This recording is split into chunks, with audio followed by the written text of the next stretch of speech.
It's now time for convening. The Senate will now come to order. At this time, I'd ask that unauthorized guests exit the chamber.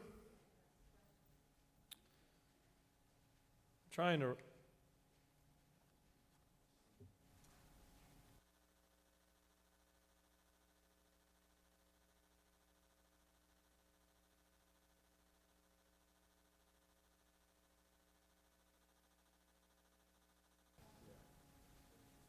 I have a long and growing list of attributes that have been suggested to refer to you as, Senator. And, I talked to House reps, and they've got some words to describe you with, and I'm not certain we're gonna mention all those in here today. I've got some senators that some are good things and some are not so good things, just based on your extremely important position as the Rules Chair. So I'm going to refer to you as my friend. The honorable senator from the 53rd is recognized. Mr. President and my friend, it's an honor to serve with you and your leadership for the people of Georgia, just like the senator from the 29th. It's an honor to serve with him as well. Georgia is a great state and was the fourth state to become a state in the colonies from Great Britain. Today is National Catfish Day, but in Georgia it'd be National Fried Catfish Day. It's a great day in the state capitol, and the journal's been read and found to be correct, Mr. President. Thank you, Senator, for those inspiring words. Is there objection to dispensing of the reading of the journal? The chair hears none. The reading of the journal is dispensed with. Is there objection to the confirmation of the journal? The chair hears none, and the journal is confirmed. All senators who have bills or resolutions, please bring them to the Secretary's desk at this time.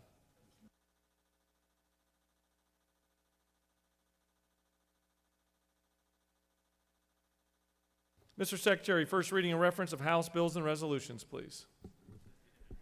House Bill 922 by Representatives Carpenter of the 4th and others, a bill to be entitled an act to revise and restate the law relating to Whitfield County Board of Education, to provide for the number of members of the board, to provide for eligibility, manner of election, and filing of vacancies, to provide for a chairperson, provide for quorums, to repeal the amendment for the Constitution providing for the division of Whitfield County into school districts and for the election of members of the County Board of Education from such districts, which amendment was proposed by 1964 House Resolution number 483-1200, Resolution Act number 120, and was continued in force and effect by an act approved February 27th, 1987, to provide for related matters, to provide for effective dates, to repeal conflicting laws, and for other purposes.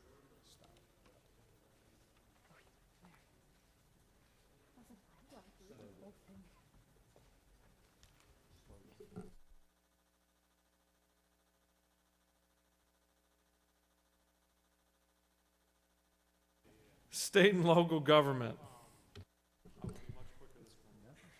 House Bill 1165 by Representatives Williams of the 168th and others, a bill to be entitled an act to repeal an act creating the joint Liberty County, City of Gum Branch, City of Midway, City of Riceboro, and City of Waltherville. State and local government. House Bill 1242 by Representatives Drenner of the 85th and others, a bill to be entitled an act to provide a homestead exemption from City of Decatur Independent School District. State and local government. House Bill 1243 by Representatives Davis of the 87th and others, a bill to be entitled an act to amend an act revising, superseding, and consolidating the laws relating to the governing authority of DeKalb County and creating a chairman and board of commissioners. State and local government. House Bill 1245 by Representative Burchett of the 176th, a bill to be entitled an act to create the Lanier County Building Authority to provide for construction of the act and severability. State and local government. House Bill 1246 by Representatives Burchett of the 176th and others, a bill to be entitled an act to amend an act creating the Ware County Water and Sewer Authority, now known as Satilia Regional State and Water. local government. House Bill 1247 by Representatives Clark of the 147th and others, a bill to be entitled an act to provide a new charter for the city of Warner Robins, to provide for construction and severability, to provide for related matters, to provide... State and local government. House Bill 1248 by Representative Williams of the 148th, a bill to be entitled an act to provide a new charter for the city of Cordell, to provide for... State and local government. House Bill 1249 by Representatives Welch of the 110th and others, a bill to be entitled an act to authorize Henry County, Georgia, and each municipality located within Henry State and County. local government. Mr. President, that completes the order.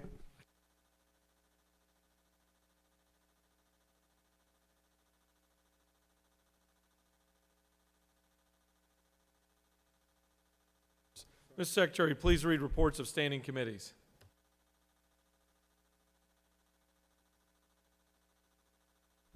Mr. President, the Senate Committee on Rules has had under consideration the following legislation and has instructed me to report the same back to the Senate with the following recommendation. House Bill 846, due pass by substitute. House Bill 1090, due pass by substitute. House Bill 521, due pass by substitute. House Bill 1035, due pass by substitute. House Bill 86, due pass by substitute. House Bill 1037, due pass by substitute. Senate Resolution 1026, due pass. Senate Resolution 1035, due pass. Respectfully submitted, Senator Mullis of the 53rd District, Chair. Mr. President, the State and Local Government Operations Committee has had under consideration the following legislation and has instructed me to report the same back to the Senate with the following recommendation. House Bill 1132, due pass. House Bill 1167, due pass. House Bill 1175, due pass. House Bill 1194, due pass. House Bill 1192, due pass. House Bill 1223, due pass. House Bill 1181, due pass. House Bill 1183, due pass. House Bill 1233, due pass. House Bill 1234, due pass. House Bill 1225, due pass. House Bill 1221, due pass. House Bill 935, due pass. House Bill 1195, due pass. House Bill 1148, due pass. Respectfully submitted, Senator Anderson of the 24th District, Chair. That completes the order.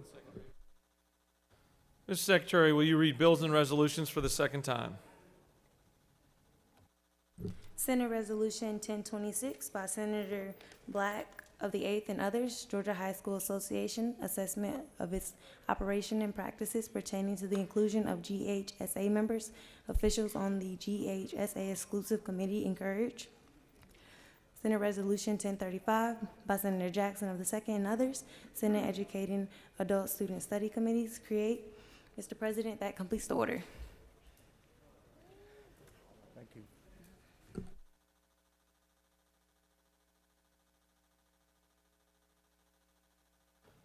All right, it's now time for our morning roll call. It is now time for our morning roll call. Are there any motions to excuse? Any motions to excuse? Chair recognizes the senator from the 16th.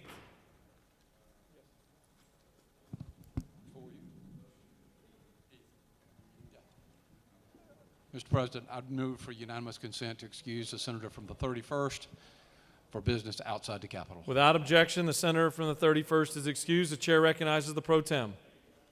Mr. President, I move for unanimous consent to excuse the senator from the 45th. Without objection, the senator from the 45th is excused. Are there any additional motions to excuse? The chair sees none. Chair recognizes the majority leader. Thank you, Mr. President. I ask for unanimous consent to dispense with the morning roll call. The majority leader has asked for unanimous consent to dispense with the morning roll call. Is there objection? Chair hears none, and the morning roll call is dispensed with.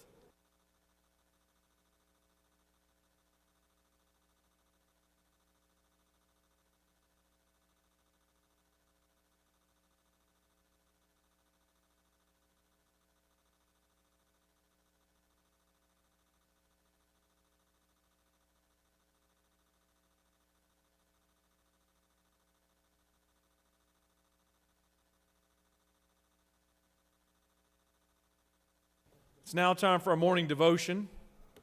I would like to ask that all senators take your seats and cease all audible conversations. Also ask that our doorkeepers secure the chamber at this time. It's my honor to recognize the senator from the 5th to lead us in our Pledge of Allegiance and to introduce to us our chaplain of the day. Please join me to pledge allegiance to the flag. I pledge allegiance to the flag of the United States of America and to its republic for which it stands, one nation, under God, indivisible, liberty and justice for all. Now to the Georgia flag. Pledge allegiance to the Georgia flag and its principles stand, wisdom, justice, and moderation. Good morning, Mr. President, the fellow Senate colleagues. I'm honored to introduce you to Imam Ismet Zeznelobig. I hope I pronounced it right. He was born in June 1955 I don't know exactly what date is, so happy birthday to you anyway. And in the post-World War II Yugoslavia, he obtained his religious education and received his degree in Sarajevo, Bosnia and Herzegovina. He was raised and educated in a moderate religious environment and follows such a religious philosophy in his work. He came to Atlanta in 1988 to help his people who had to flee their country from war and aggressions against Muslims, many of whom who came to Georgia and settled in Gwinnett County. Imam Ismet joined the community of Bosniak of Georgia, which was founded in 1997 as a nonprofit organization that provide religious, humanitarian, cultural, and sports services to its community in Lawrenceville, Georgia. There are 10,000 Bosniak who live in Georgia.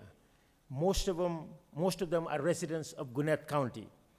We are proud of their work in Gwinnett, where they raise their children and grandchildren.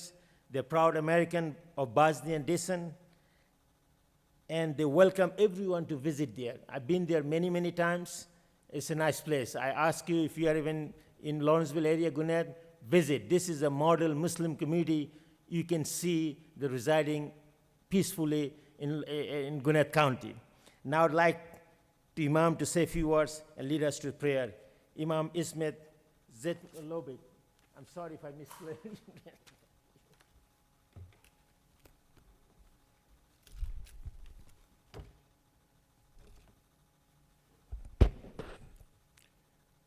Good morning. Peace be upon you. Assalamu alaikum. My name is Ismet Zenelovic, coming from Bosnia and Herzegovina. I live in Georgia since 1998. I'm leading community of Bosniaks, which are located now in Lawrenceville on 950 Grayson Highway. I'm blessed today to be with you, and I'll just recite the prayer for you and for all of nation for our success. In the name of God, the most gracious, the most merciful. Our Lord, we worship only you, and we ask guidance and help only from you. Guide us to the straight path. Help us to make right decisions and do righteous deeds. Inspire us to be honest and open to understanding different opinions and creeds. Make us proponents of peace and justice for every human being. Unite our hearts to work for the good of this community and our nation. Bestow upon us the strength and courage to overcome the obstacles of our path of righteousness. Make us love and not hate each other. Make us respect and not despise each other. Whatever we do believing in your mercy and trusting your guidance. Almighty God, bless all these assemblies here with the ability to be aware of your presence and conduct their duties accordingly. Grant them wisdom, health, compassion, and patience. Amen. Thank you.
Are there any unanimous consents?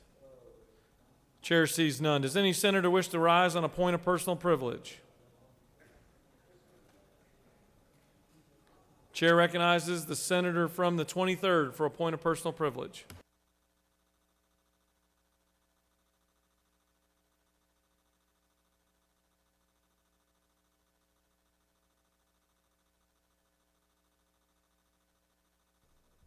Thank you, Mr. President, senators, wherever you are. I very seldom take the well on points of personal privilege. Basically, I don't like to take the well anytime. I've always been kind of shy and retiring, and a little bit tongue-tied, literally and figuratively. But hopefully, by not taking the well for personal privilege in days past, I've reserved enough credits to be able to speak my mind today. I just want to tell everybody what a blessing it's been to me to serve with all of you and the people that came before you. I can say that a decade has just flown by. It's, I still feel like a freshman because I'm learning every day, mostly from the interactions with all of you. It's been a privilege to represent the voters, the citizens, residents of the 23rd Senate District. If there's anything I want you to know before I leave here is just remember where the bird dog capital of the world is. Waynesboro, Georgia, Burt County. Waynesboro, the largest city and the largest county and the largest state east of the Mississippi. And as some of y'all know, I'm somewhat of a history buff. That's one of the things that drew me to public service, that and following in my family's footsteps.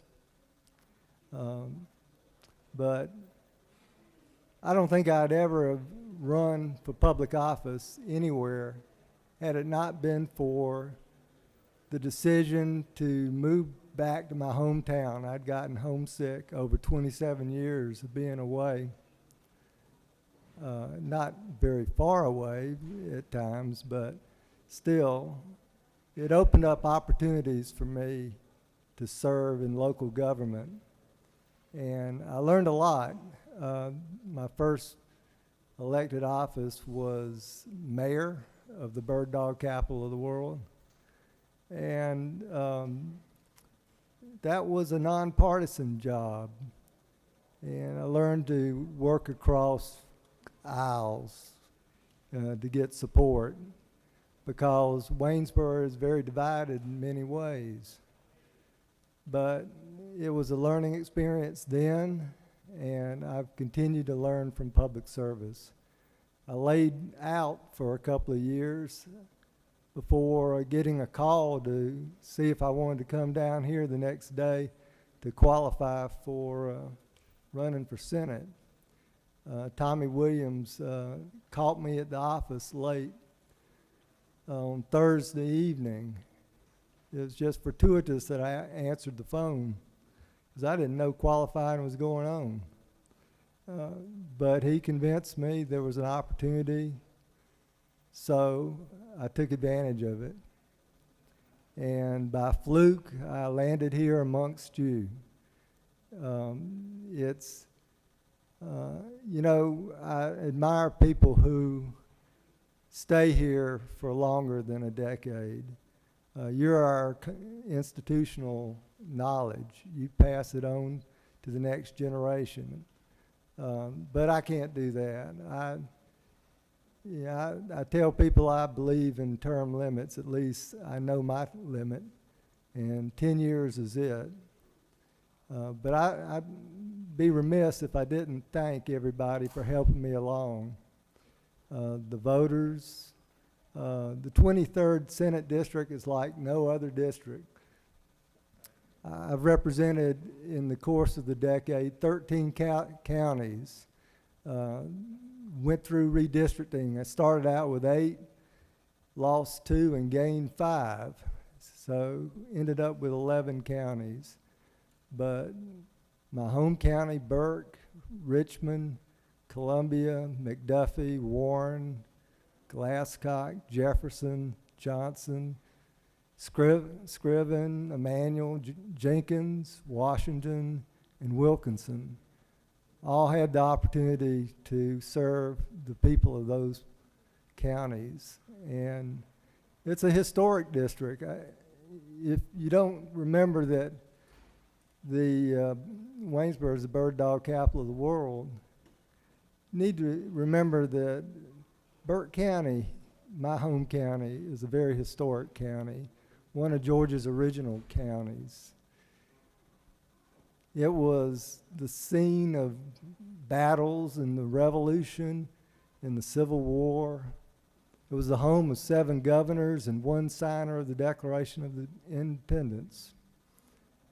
It's where the largest construction project in the state of Georgia is currently ongoing, Plant Vogel. And it's a district that held the capital of Georgia twice, once in Augusta and once in Louisville. When it was in Louisville at a constitutional convention, the representatives of the people in the General Assembly and for that convention passed something that we are reminded of every day, and that is the principles of the state of Georgia: wisdom, justice, and moderation. I've tried to apply those principles in public service, especially moderation. You know, if you don't have moderation, you can't work with people. You have to be able to give up a little bit to gain something. And the perfect should never be the enemy of the good. But it's something that I hope you'll carry on doing, as we've done for over 200 years in Georgia. I think that sets Georgia apart from other states. We're the keystone state of the South. We're the best state in the nation to do business. And I believe we're the best state in the nation to raise families, for our quality of life, second to none. Well, I want to get back to thanking folks. I want to thank each and every one of you for helping me along. I want to thank our leadership for allowing me to serve in the Judiciary Committee and the Education Committee, places where I was most passionate and where I felt I could do the most good. I hope I've treated everybody fairly.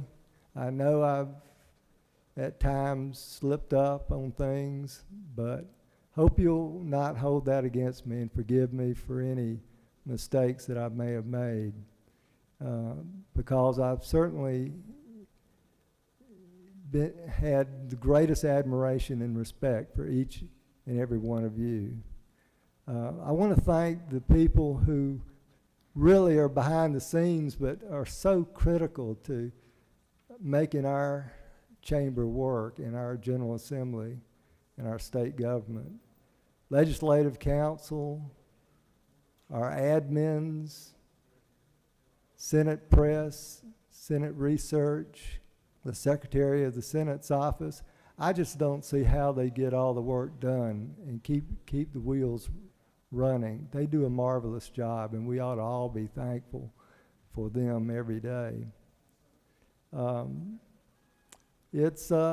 think we've done some good over the last decade together. We have started down the road of criminal justice reform. It's a process. I hope it'll continue. we should never lose sight of the goal. And Georgia's led the pathway in that area.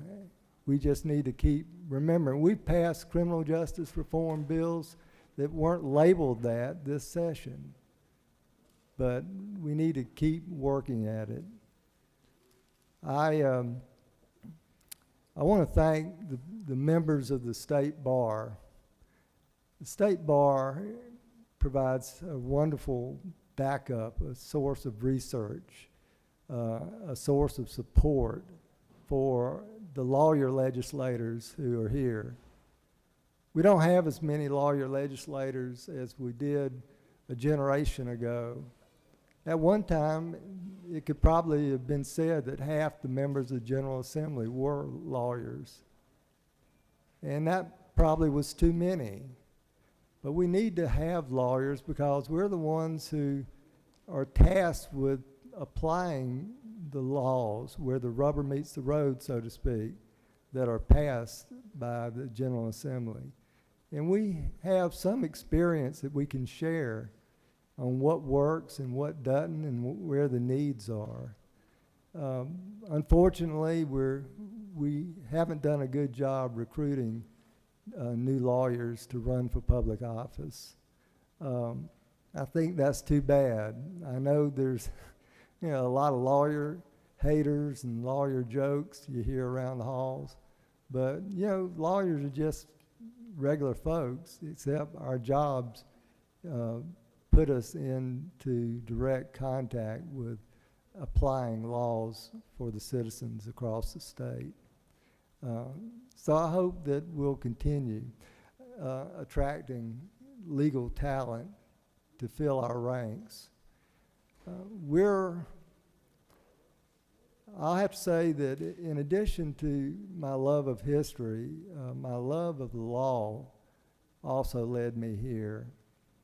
The skill sets that you learn in that profession apply in carrying out the duties of lawmakers.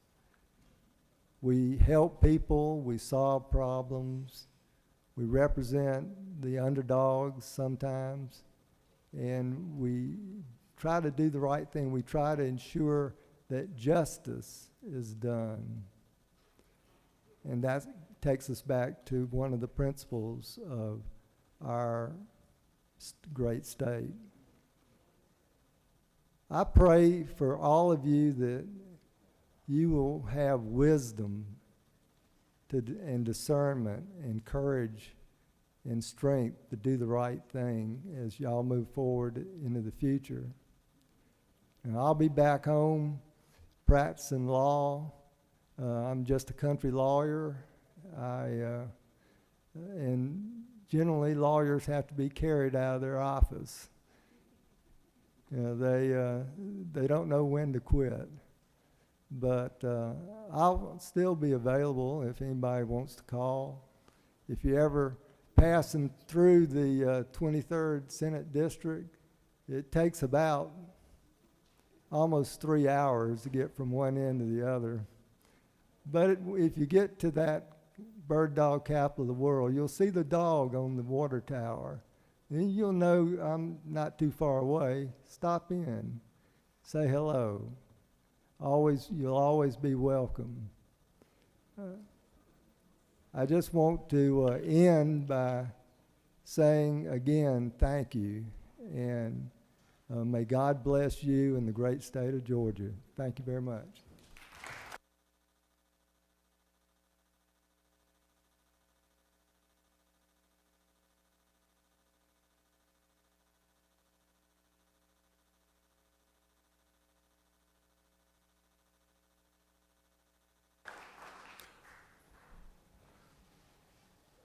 Once again, the gentleman from the 23rd has brought his eloquence to the chamber. Senator, we appreciate you. Call upon the senator from the 14th for a point of personal privilege.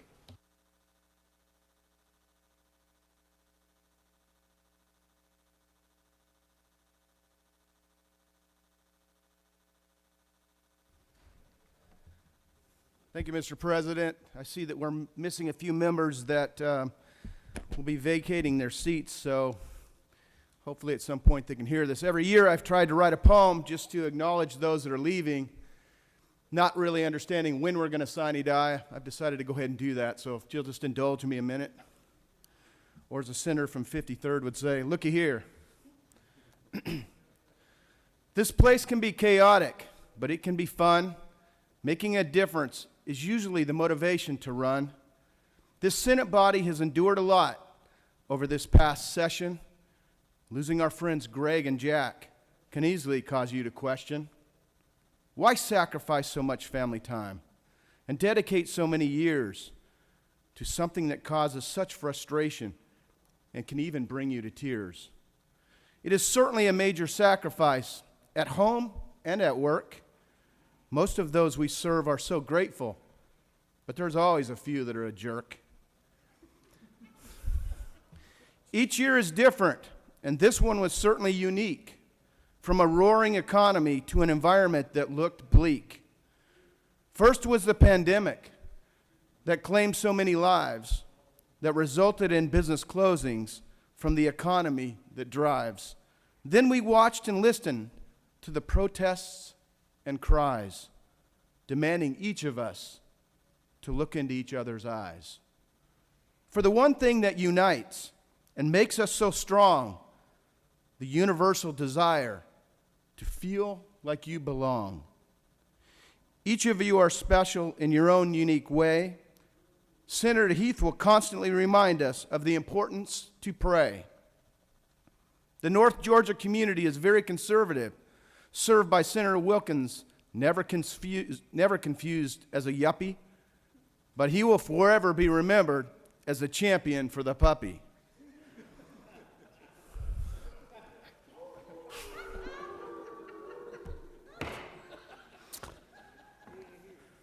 Senator Unterman is very passionate about adoption and the unborn. When she takes up a position, though, don't cross her or you'll feel the scorn.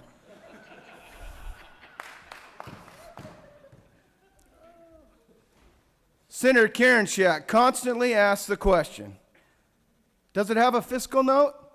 She may not be remembered for much, but that forever will be her quote. Senator Stone is the even keel, a man that has been so steady. He isn't afraid to tackle the tough issues with a disposition always ready. It can't be easy, and it has to be tough. For Senator Ligon to leave his wife and 5 little ones each week has to be rough.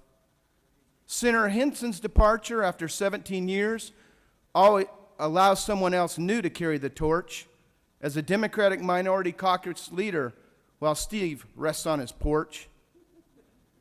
That brings me to my friend from the 8th, always working to bring people together and unite, passionate like a wrestler, even in a GHSA fight. We will miss each one of you for what you bring. The chamber will never be the same once we hear the sine die ring. Thank you, Mr. President.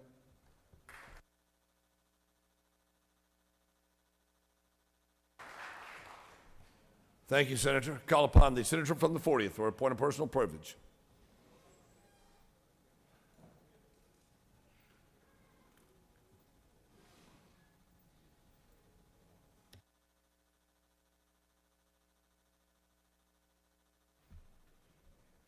Thank you, Mr. President. As legislators over the last 3 months, I know that we've had a lot of concerns on our minds. But the concern that rises to the top of my mind is the calls I get from constituents, and actually people all over the state, who have lost their unemployment benefits. These families are stressed. They are struggling to feed their families. They lost their jobs for no fault of their own. And they're worried about paying their rent, and their bills are just piling up. I had one who told me that she had spent the morning calling the Department of Labor. She called them 53 times and still could not get through. I had an owner of a business who has 4 women who live in Norcross that are struggling. For some reason, their wages got written down as 0. She emails the correct wages to the Department of Labor every single day, has done that for a month, and still nothing. Now, we all have one constituent services person that serves all of us. And I've tried to help almost 100 people by utilizing that constituent services person. She is working hard, but when I call people back to say, did you get a call from the Department of Labor, most of the time the answer is no. There's a couple of Facebook groups for these people. The Facebook groups have 10,000 members each. I estimate that there may be tens of thousands of people out there who are struggling to get their unemployment benefits. But no one at the Department of Labor knows this because they can't get through to the phone lines, and their emails are not answered. So they don't even know that these people are struggling. And usually it's not because they're waiting to get their benefits approved. They've been approved, and they've gotten some of their benefits, but for some reason, they suddenly stop, and they cannot report this problem. This is unacceptable. If you haven't personally helped any of these people, I encourage you to talk to your administrative assistants, because they are getting these calls, and they're hearing these devastating stories, and they're talking amongst themselves about how terrible it is. It's really, I think, a business processes issue. Instead of everybody trying to call or everybody trying to email, why don't we have some sort of trouble ticket system so that people can register their complaint, log on to the portal, see that they're 100th in line, check the portal the next day and see that they're 75th in line, so that they know that progress is being made and that somebody has heard them. After sine die, I'm going to take the weekend off. But on Monday, this is the very issue that is going to become my crusade to help these people. If you want to join me in that crusade, please let me know, because I want the people of Georgia to get back to the business of helping their families. Thank you, Mr. President. I yield the well. Thank you, Senator. Call upon the senator from the 29th for a point of personal privilege.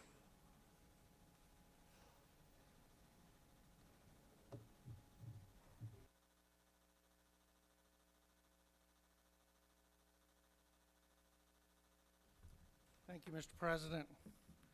Fellow senators, I rise before you today, and after listening to the good words from the senator from the 23rd, who I had the opportunity of becoming quick friends with, even though at times we found ourselves with different opinions on the same issues, he was always willing to listen to me, offer me sound advice, sound legal advice for a law enforcement officer who never went to law school, only had the opportunity to see the dance take place in the courtroom and gained as much education as I could in that environment.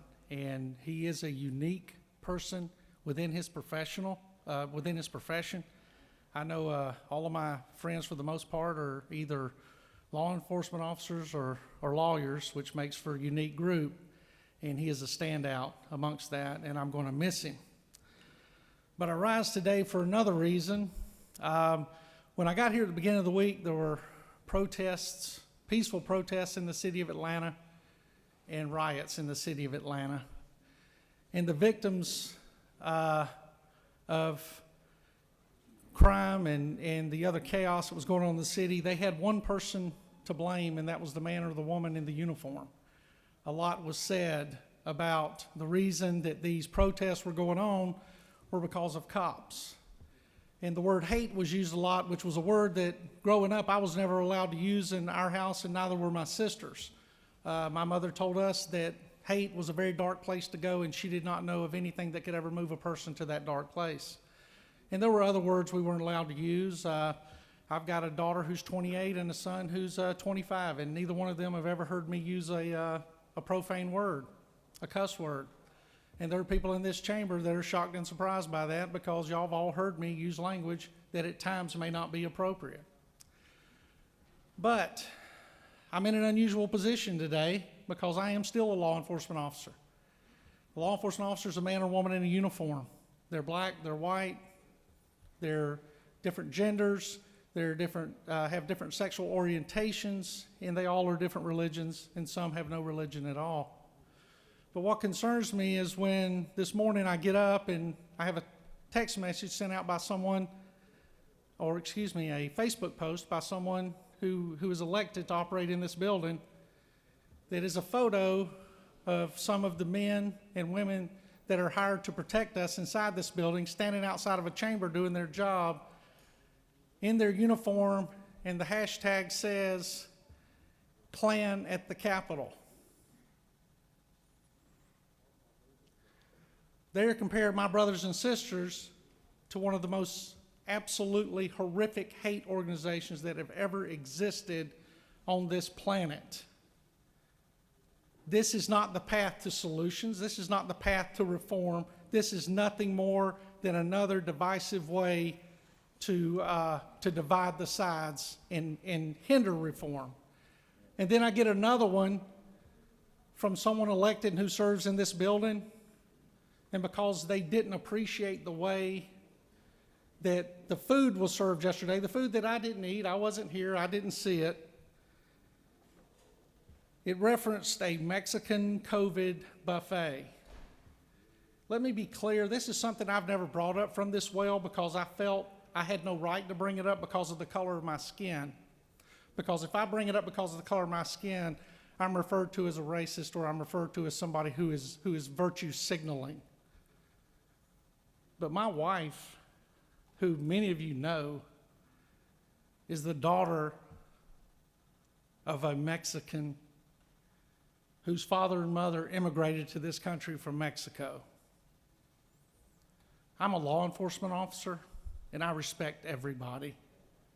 So if you want to be part of the solution, then be part of the solution and stand on that side. But to those who posted this, thank you, thank you, thank you for showing me which side you stand on, because I want to work to make things right, and if you choose not to, at least now I know where you stand. Mr. President, I yield the well.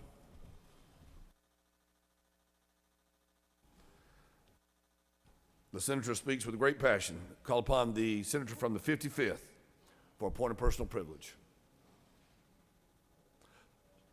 Senator from 55th, do you want to go now or do you want to go later?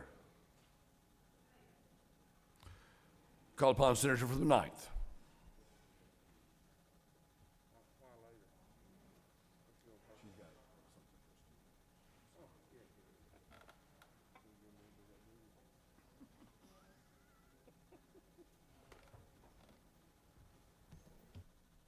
Somebody's glasses?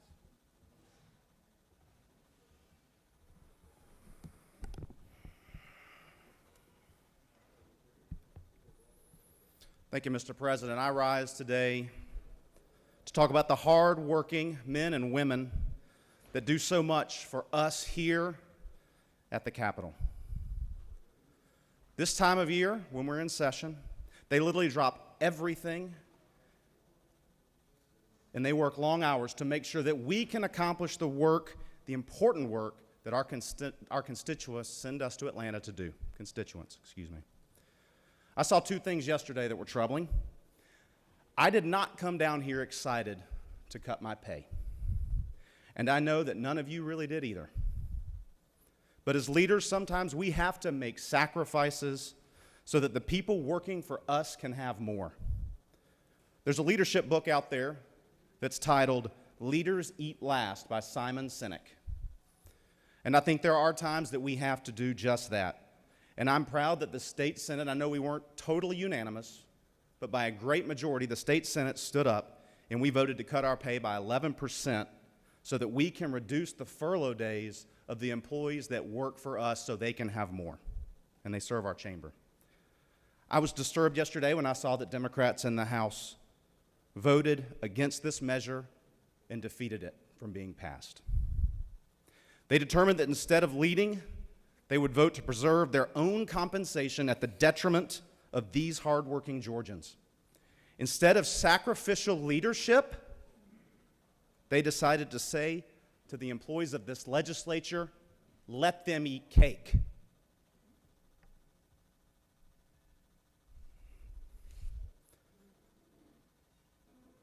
Things don't always go according to our plans down here. We all know that. But from what I see, the men and women that work for us do what they can to make the best of it. Even so that oftentimes we don't even know that something has gone wrong. And that brings me to a second situation that occurred yesterday. Right before lunch, I happened to be sitting outside the President Pro Tem's office, and when lunch arrived, I could tell the staff were panicked. Even though they ordered it in single-serving packages, and now from what I understand, they actually called twice to confirm this was going to happen, it came buffet style.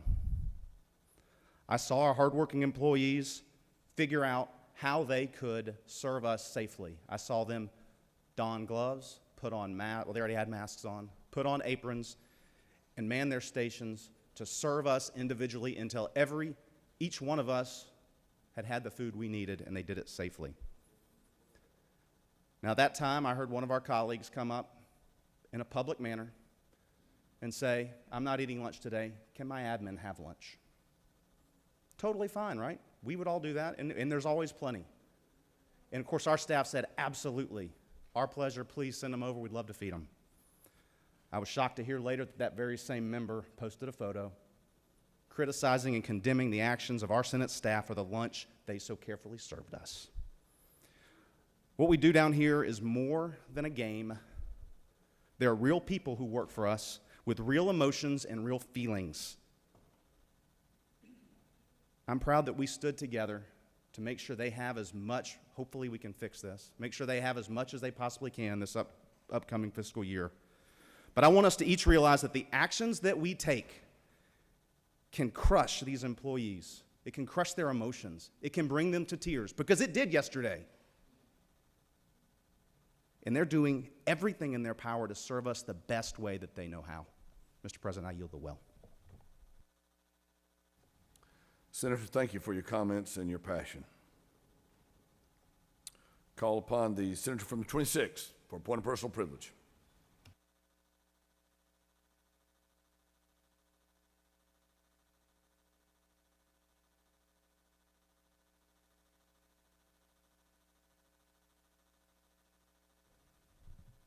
Thank you, Mr. President, members of the Senate. Some of us have money and some of us don't. Some of us take vacations and some of us don't. Some of us go to Alabama to the casinos and some of us don't. Some of us go to North Carolina to the casino and some of us don't. Now, 1094, I believe that's the bill that the House refused to do the pay cut. But we also have to remember, in this deliberative body, this, which I'm a part of, although I voted against it, gave a tax cut, which was $600 million. The gentleman from the 52nd amended a House bill so that we could raise the tobacco tax, which would bring us $600 million. We have numerous of bills. We have one in the rules right now that leadership won't let you vote on. Let us vote. Let us vote. We need revenue. There's no joke about it. You talk about the furloughs to state employees, but you have an opportunity to vote on something that will bring new revenue into this state. I know a lot of us don't like casinos. We have religious views about it. But we cannot legislate morality. We can't do that. There's a bill in the Rules Committee that's been amended that will allow sports betting. And it's happening anyway. You go online, you do it now. But leadership won't let it out. Don't tell me about the chairman of the rules. Leadership won't let it out. We have these things before us, and they are very serious matters when it comes to money. Government doesn't operate off water, it operates off money. Wherever we can get new revenue, we cut the education by $1 billion. We need the money. We're the ones decided to do 0.25% on the income tax. That reduced $600 million to the state. Income tax is one of the largest producers of income for us to operate state government. It brings in about $12.7 billion. And you got a budget of $27 billion. It's time we stand up. It's time for us to make those changes that we need in order to do and bring new revenue in, so we don't have to furlough our state employees. We've had a pandemic. We took $100 million out of the surplus to deal with it. We've had health problems. Couldn't get the tests, couldn't get the PE, all the stuff the folks needed. It's on us. You say you want to represent folks and you want to be a leader. But now is the time to be a leader. We need the money. Revenue matters start in the house. What's wrong with the tobacco tax? I've been one that didn't care anything about tobacco tax. I chewed tobacco and I smoked a cigar until they cut me open. And I felt the real pain. I've had several knee operations, but I've never felt that kind of pain when they cut your chest open. It's time we do what we need to do, and that is to bring new revenue to this General Assembly and to this state. Thank you, Senator. Call upon the senator from the 3rd for a point of personal privilege.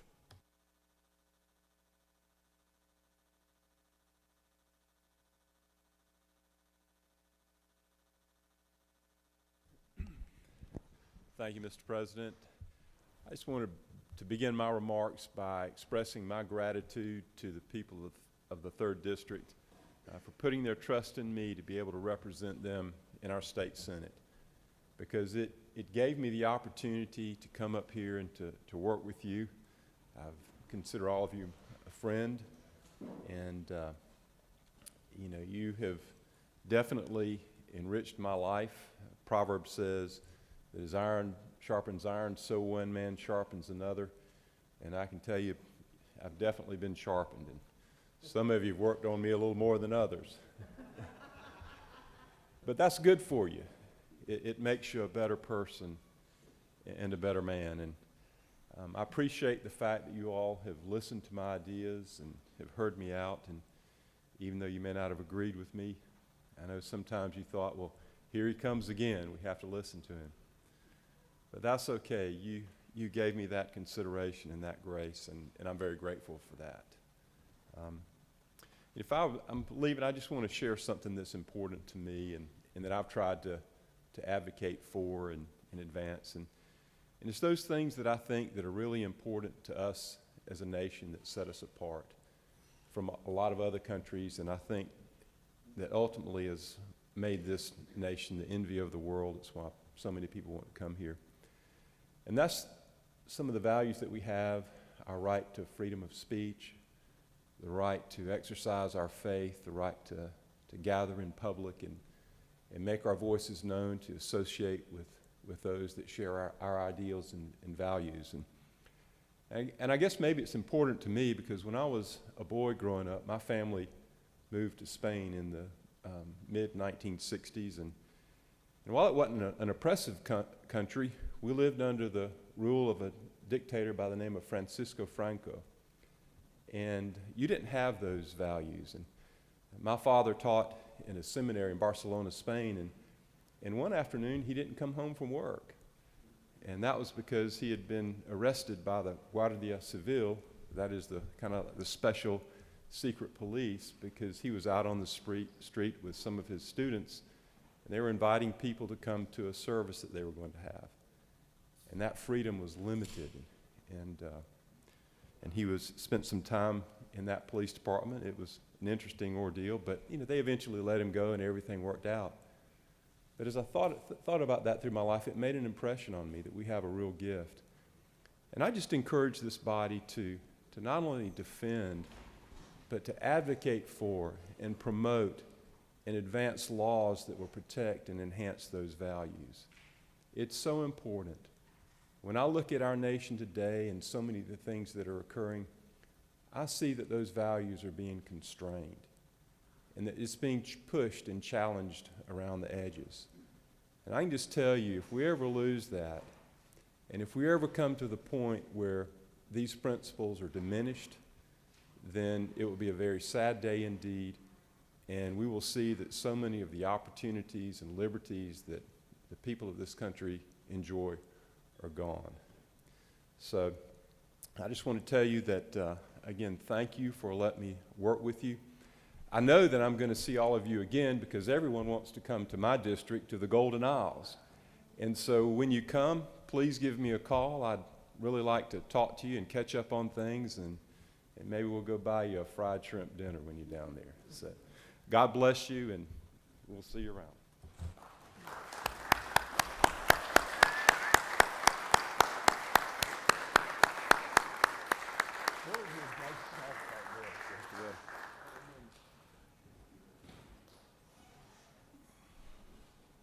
Well said, Senator. Well said. And we come down there, based on your legislation yesterday, we can ride around in a golf cart.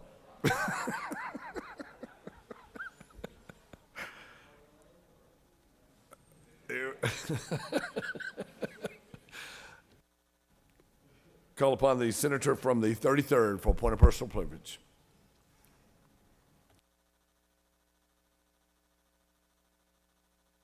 Is the senator from the 54th in the room? When he returns, please ask him to approach. Senator from the 54th.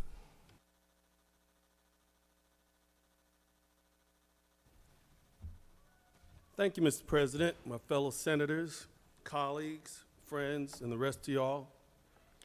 I just want to take a few minutes to recognize some people who are transitioning on and my relationship with them.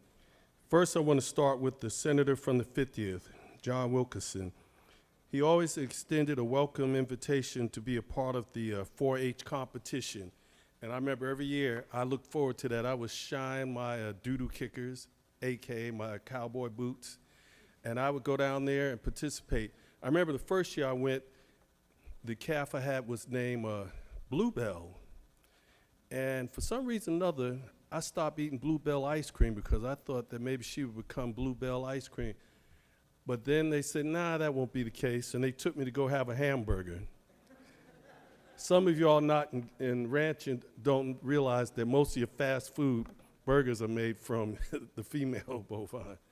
But I just wanted to thank him very much for his service and wish him Godspeed. The next person is the senator from the 23rd, Jesse Stone. I know I'm not supposed to say the name, but they're getting ready to go. I really come to appreciate his leadership wisdom and his helping hand to help me adjust to the Senate Judiciary Committee. That's a tough read. I had to do a lot of research. And I remember one day he gave me a booklet that said legalese for dummies. I'm joking, but he really was very supportive, and I really appreciate it. But I hate to play a game of cards with him because he has a poker face, and I would never be able to tell his hand. But I want to thank you so much for your service, and God bless you. Godspeed. The next person is the senator from the 8th, Senator Ellis Black. Him and I really commend you and thank you a lot because you took the time working together on a retirement committee to take me with you to help me understand the different bills that pertain to retirement. He reminds me of when I was in the Air Force, the drill sergeant would hurl all kind of adjectives at you, and you're supposed to just stop and listen to what he really wants you to do. And I remember one day, Senator Black and we had been working hard on a veterans bill, and we were so angry because we ran into problems in the House, and when we came back, he just let loose, and that's when I learned how to understand every word he said. But I try him when he gets angry. But sir, I want to thank you for your service and Godspeed. I really appreciate you supporting me. Next is, I got dollar store glasses on. I can't even see that well. Senator Heath, the senator from the 31st. I remember when I passed my first bill, and he came over to me and smiled and shook my hand. He said, "Senator, you know I don't usually vote for every bill." I said, "No." But he said, "I made an exception for you." And that made me feel real good as a freshman senator. And I have to commend him, and I'll just be a few more minutes, Mr. President. I have to commend him for a person with his constitution and consistency, and I wish him Godspeed, and thank you for your service. Next is Senator from the 48th, Zara. I'll always remember you because I had one of the biggest fights with my girlfriend because of you. One night I was home, and my girlfriend wanted my wallet, and I said, "What do you need my wallet for?" She wanted to borrow $100. I asked her if she had a fiscal note. And I'm still in the doghouse because of that. But I want to thank you for your service and Godspeed. Let me see. Senator from the 3rd, Senator Ligon. Thank you so much. Work with you in banking and finance, that was really new to me.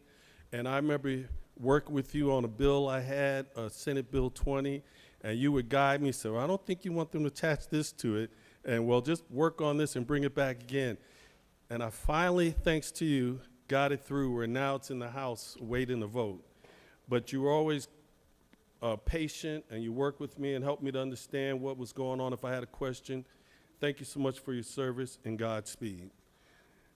Next is the senator from the 45th, Renee Unneman. She taught me the ropes about maneuvering sponsored legislations between the House and the Senate. And we went through a time or two working on bills, having people trying to stall our bill, strip it, make an attachment to it. And she showed me how all that worked. She was pretty much like a mother's bear, always protective of its cub. A number of times we were baptized by fire going over there to the House with our bills. But I want to thank her so much for her service and wish her Godspeed. Senator Jack Hill, the senator from the 4th, he would always sit with me and go over word by word with my veteran bills. And I would always ask him, I said, "Senator, I have a hard time managing my little finance. How can you remember everything all over the state?" He said he used to be a grocery store manager, so that's where he learned it from. But I really appreciate him helping me navigate and negotiate working on veteran bills, and God bless his soul. And thank him for his service. Let me see. Last but not least, the senator from the 41st, Senator Henson.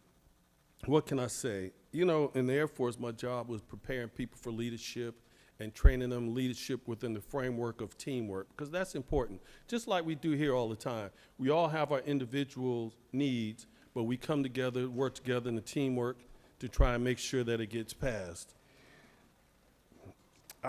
Anytime I call them late at night, I remember when I was a freshman senator, I still do it now, the press would ask me for quotes. I would always ask Senator Henson, "What should I say?" And he always had the patience, and he has a knack of bringing people together, allowing them to be themselves, but still bring them together and work. And being a minority leader, that was a tall order. But he always had patience, and he was always very supportive. Thank you so much for your service, and Godspeed. Did I miss anybody? I don't think so, did I? Okay. And thank you all so much, my colleagues, friends, and y'all. Thank you, Mr. President. I yield.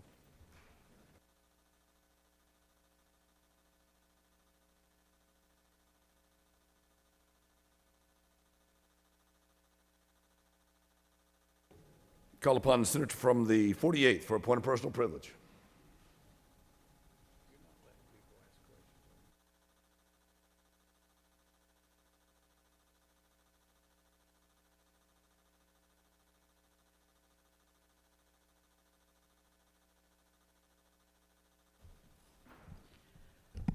Thank you, Mr. President. It is a great honor to be with you and to serve with you, and as the short timer in the group who's leaving the Senate, I hope that I have been able to leave this place better than when I came. Greatest honor of my life has been to serve the 48th District, which is Gwinnett and North Fulton, one of the most diverse districts in the country, representing over 100 countries, and as the first Iranian American elected to this body, to this legislature. I know my Father in heaven is very proud to see that, and to see that we as a body still work hard against the forces that would tear us apart. That is what makes me most proud about this body. I know I can approach anybody from the other side of the aisle and have a very frank and candid conversation, as much as I can with my own party. We need to fight to keep that. And I will count on you to do that, because as you know, I will be on the outside now looking in, and I'm sure you'll make me proud. We must always remember we all want the same thing. We all just have different ways of getting there. And sometimes passions are high, and sometimes we might say something we don't want to say, but we all have to be able to forgive each other and to love each other. And that will be harder and harder and harder unless we take control and continue to take control.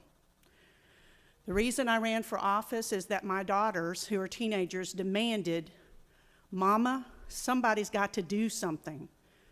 People are yelling and screaming at each other and calling each other names. No wonder they can't get anything done." And that applies to both sides of the aisle. And I have to tell you, I was a little concerned about all that coming down here. But I do want to say that I believe the Georgia Senate still can come together. I don't know that I can say that for the national folks. I pray that they can. And as you know, I submitted myself to try to be a part of that fight, because it is important to remember we are all a part of this nation.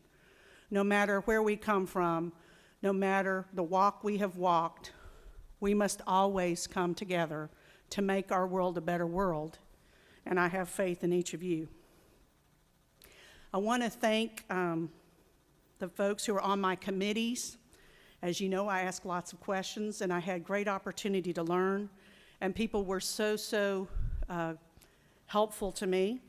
I was on Agriculture and Consumer Affairs. I am not a farmer, but I learned a lot about farming, and I hope to continue to learn about farming. It is such an important industry for our state, and it is so complicated. I don't think people realize how complicated farming really is. Natural resources. Another committee that is very complicated. Never heard of these palmetto berries and all kinds of things that our state is involved in with natural resources. And of course, working on tough issues like coal ash, preserving our streams and rivers, our coast, and veteran affairs. I have to tell you, it was a great honor to serve with the veterans in this body. The veterans in this body all get along very well from both sides of the aisle, worked very hard together. And I am biased, but I do appreciate folks who've been willing to lay down their lives for this country and continue to work hard for the country that they fought for. And I know deep in their hearts, they know what is most important, because they have been on those front lines and have taken the bullets and have been over and over fighting the fight. Special Judiciary. Another fun committee with all kinds of interesting bills that somehow got put in that committee. So those were all great experiences. I leave with this great group of folks, the senators from the 31st, the 50th, the 45th, the 23rd, the 3rd, the 41st, and the 8th, and then me. We leave you a legacy. We hope and pray you will keep it strong. I want to thank my family for their great sacrifices for the 2 years that I've been here. I want to thank my constituents who have been very active and engaged, and I hope to be the same to help the person who will take my seat. And as the pastor said yesterday, I love you. I actually do love you. I love all of you. You have taught me things I never thought I would learn. And I know, or I want you to know, I'm always here for you. Remember, I'm a former federal prosecutor, and you might need a good attorney someday. And I will be passing out my cards. And please know, you can always call me, and it is attorney-client privileged information when we speak on legal issues. But seriously, folks, I do love you, and please stay in touch. Should you ever need anything, please reach out. Thank you so much. I yield the well.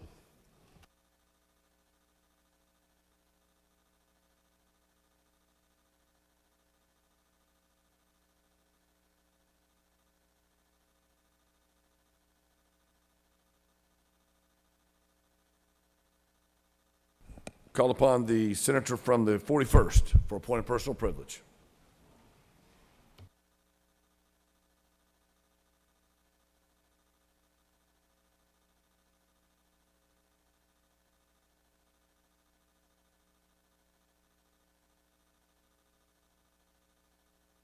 I'm not getting up to say goodbye yet. Might do that in a minute after Gloria goes, but Senator from the 55th. But I am coming down here, and I lit my light up when the senator from the 9th came down and talked about our wonderful state employees in the Senate and what a good job our Senate staff does and how much he was impacted by, the issues about whether they would be furloughed a lot of days and how touched he was by the dedication of our staff when they served meals and showed their care and concern. And while you were emotionally bonding with him, I wanted to remind each and every one of you that we pass budgets every year and we take actions every year to have addressed how they live. And the senator from the 9th, who was upset about the House Democrats concerned about pay raises and making a statement that it shouldn't be so hard to serve in the General Assembly that only the rich can serve, he was concerned about that, but he had voted for budgets that had basically made it impossible for some state employees to live on their salaries. That we had dropped state employee salaries and living earnings by more than 20% in the last 20 years. That people were finding it hard with maybe $32,000 or $38,000 a year to survive. And when you do not adjust their salaries to adjust for inflation, that means their lives get harder. And as the senator from 9th valued state employees, I would ask him to remember that when he votes for taxes for yachts, manufacturers, when he passes for tax cuts, we passed a tax bill that only affected Dick's Sporting Good. We certainly, big tax cuts that have a debate of whether they're good or bad, like inheritance tax or others, are out there, or for retirees. But they do impact the state budget, and they impact the quality of services your constituents have. The senator from the 40th came down earlier, I think, talking about the unemployment services that our people are getting. Even before the pandemic, the unemployment in the Department of Labor was understaffed. If we look at our Environmental Protection Division, where we spent 40 years improving our lakes and streams quality in this state, we're moving backwards because we don't have enough people in APD to enforce environmental laws.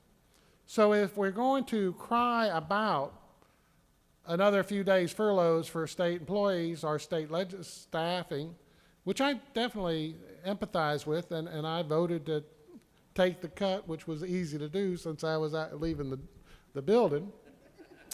I want you also to remember that doing insane tax, I get a red light now, and doing some of these tax policies that we're doing is not serving the citizens of our state, not only they're not serving the state employees. So wanted the senator from 9th to keep that in mind. Thank you.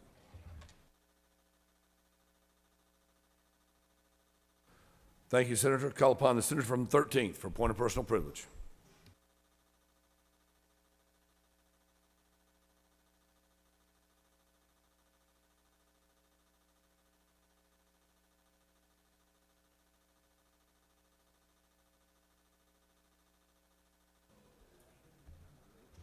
Well, guys, I'm the freshman.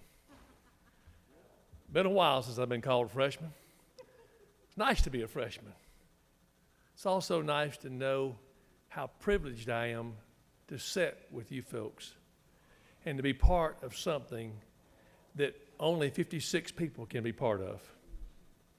Now, let me tell you how I feel about it. I came into this thing under a bad situation when you lost Senator Kirk. It was a special election. In fact, I've run 3 elections already, and I got to run 4, so I'm certainly going to get a prize for that. 4 elections in 1 year.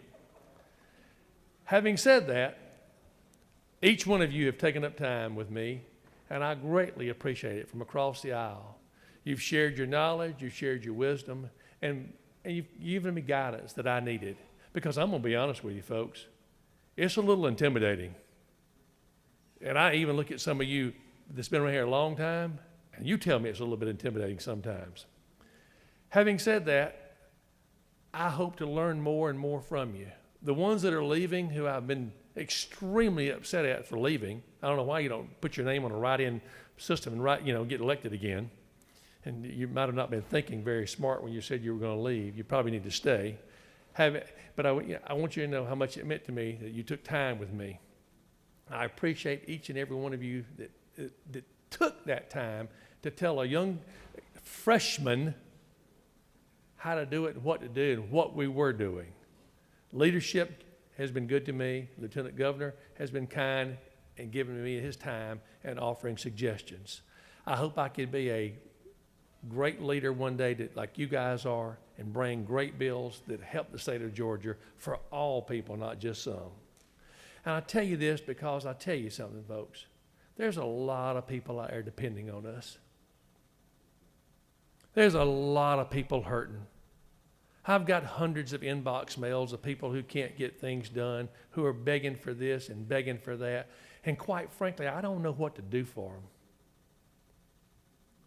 All I know is it's our job to lead. That's why we were elected. Sometimes the vote's tough. Sometimes the vote's not tough. But there are people out there depending on us, about 7 million of them. I appreciate your guidance. I look forward to returning, I hope, in November. I hope I get through one more election. I look forward to returning and being a part of this body and looking at the faces of all people from all walks of life, especially in our great state of Georgia, and say, we stood up for you people. We worked for you people. And we did it with a pay cut. Thank you all for showing me the kindness. I look forward to seeing you again next year. Thank you. Sorry, Senator, no round of applause. But a good job.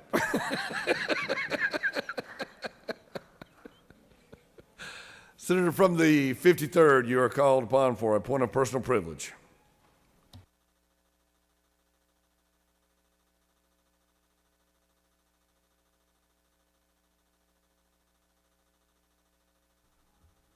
Thank you, Mr. President.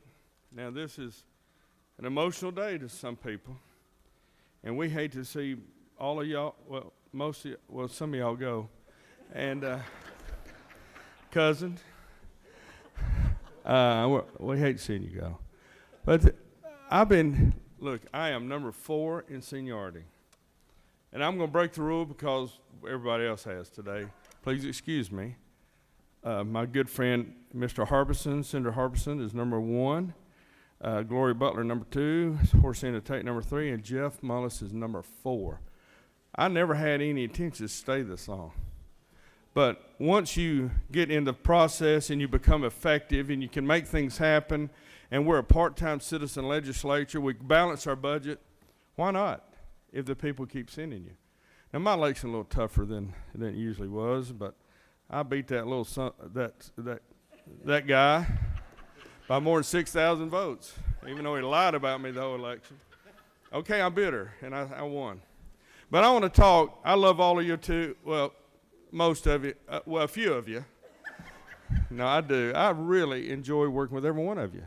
Sometimes we accomplish great things. Sometimes we may not, but it's still, you are wonderful people. We all represent our area with passion. It's not the same with all of us, but it is. And I really appreciate all of you. And those of you who are leaving, I know our path's going to cross again, and we're going to remain friends forever. But I want to talk about two people. First one is my roommate, Senator from the 50th, John Wilkinson. Now, John is a great man. He has forgotten more about farming than I will ever know. And most of you are not aware of this, but John is a member of the FFA. He is. He is, and so is the gentleman from the 31st who just walked in, probably. A farmer, okay? Very honorable. And John and I, can I say his first name? I did anyway. Have great conversations when we get in we rent a condo during the session, and I'll be talking to John, and he'll be really involved in this conversation. It's something like this. And so I don't know if it's me or him, but those are the kind of important conversations that we have. But I'm going to miss him. He's not leaving yet because I got to find another roommate to help me pay the rent. But, John, thank you. I've learned a lot from you, and you're a great friend and a great senator. And all of you are, but thank you, John. And the next one is all of our good friend that we lost this year, Jack Hill. Now, Jack was never in a minority. We call him the majority maker. He was in a minority, and when Governor Perdue talked a few in the switch, and he did too. But he had a bill once, and it was to put prayer back in school as a Democrat. So I asked him, he tried it one, didn't work. So I said, can I steal that bill? And he said yes, and I tried it, it didn't go either. But I knew then he was very congenial, very helpful, wanted us to know how all of this worked. He was so helpful that one day I was the chair of Economic Development and Tourism. And we had a conference in Statesboro. Has anybody ever had those Statesboro blues? Well, I have. Anyway, that's an Allman Brothers song. Y'all act like you've never heard that. But anyway, so we were in Statesboro at a tourism conference. And Jack and I were speaking to a small group. And he said, you know, Senator Muller reminds me of a toothache. And I said, what does that mean? Well, you're always around and you're always noticeable. I can't do anything without knowing you're there. I said, I still don't think that's a good quality, but thank you, Senator Hill. But he was so good to me. He taught me so much. And we had this thing. I'm the rules chair. He's the appropriations chair. I said, Jack, I need your help with something. Where's your car? I'll have it washed. And he would never tell me that, and then he'd want to have my shoes shine. So we had that little back and forth, cute little thing. But I miss Jack Hill. I love Jack Hill. And he was a mentor to all of us. I'm not sure if we'll have a ceremony one day, but if we erect a new statue, it should be somebody like Jack Hill. Because Jack could win in the polka-dotted party. People love him. And everybody in the hall respects him, and we all miss him. So, Jack, if you're looking down upon us, and I know you are, and I know that your replacement is doing a fine job too, thank you for loving us and for being with us and for just being our friend. Mr. President, I yield the well before I start boo-hooing down here. Thank you. Left your mask, Senator.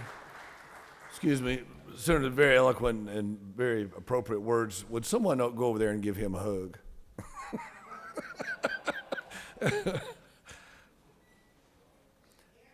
Jack Hill had one saying that I always thought was very nice about your legislation. If you can't explain your legislation in one sentence, you've got a problem. Call upon the senator from the 35th for a point of personal privilege.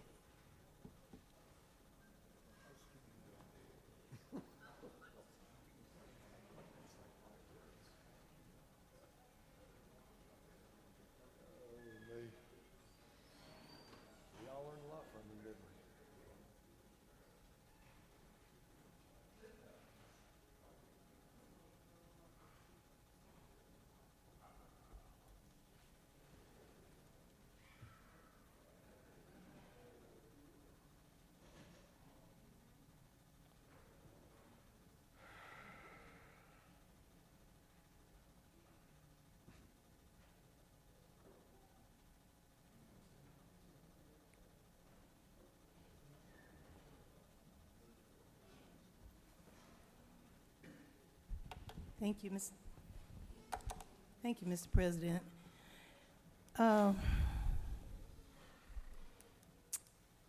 Good morning, everyone. There are so many people leaving this body, and I don't want to do a commentary on each one, but I did have a special and different relationship with each and every one of you who are leaving, and I'm going to miss you. I wish you Godspeed, and please know that if I can do anything, Zara, oh, I said I wouldn't call her names, right?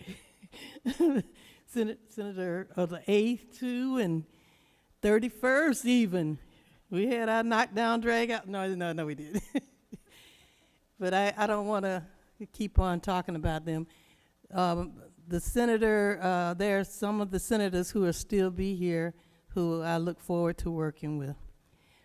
And especially one who's leaving. It just came down the aisle from the 41st. I don't know what I'm going to do without him. But I want to see all of the rest of you here next year. And I got up yesterday to talk about a serious issue that has plagued this whole country, and it started like in a petri dish and just continued to grow and grow. But we opened Georgia back up, but I want you to know that now the numbers are spiking again, and even in this very building where we are. So the coronavirus is highly contagious. Social distancing is a key factor in minimizing the spread of this virus. We do not want our healthcare systems to become overloaded with cases as they already have been, because our healthcare professionals are overworked, underpaid, and exhausted. We can all work together to reduce the spread of this virus by avoiding close contact with anyone with a cold or a cough.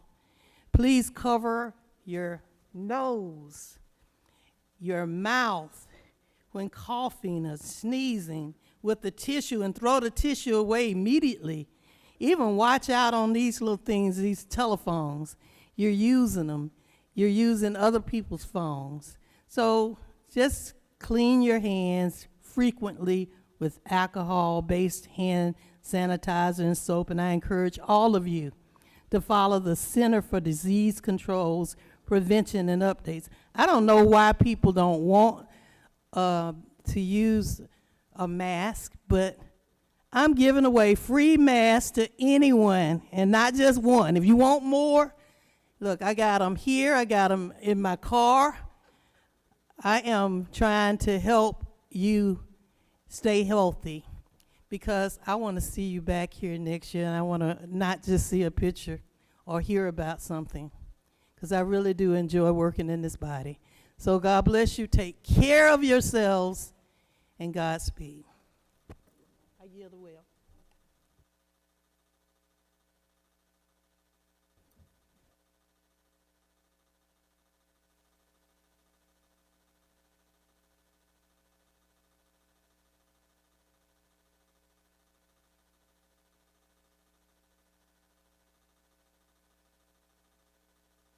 Call upon the senator from the 54th for a point of personal privilege.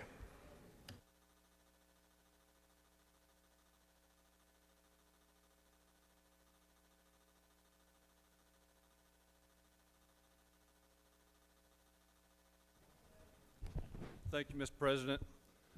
Friends, colleagues, I rise this morning, and I see that she's just walked in.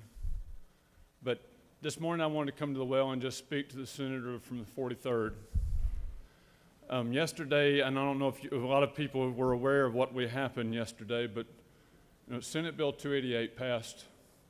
And as I told the senator from the 43rd yesterday, I'm so proud of that legislation because that has my name nowhere on it. Because everything worked in this body the way it should work on Senate Bill 288. From across the Capitol to the House, from working with the chairman of Judiciary, and we moved a good legislation on its own merit and moved it forward. And I just want to thank you for all your work on 288.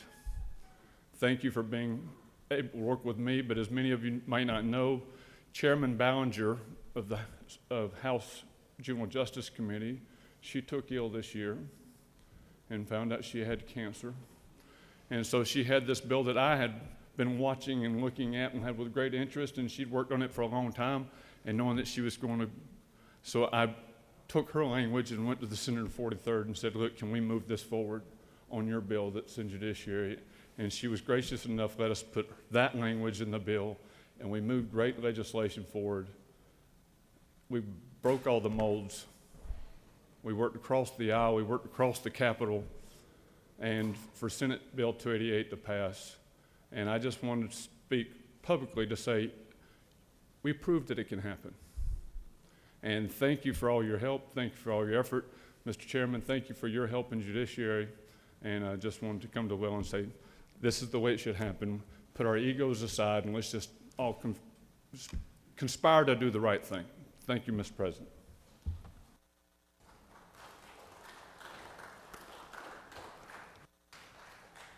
Does anybody know the words to Kumbaya? Senator from the 22nd, you called upon for a point of personal privilege.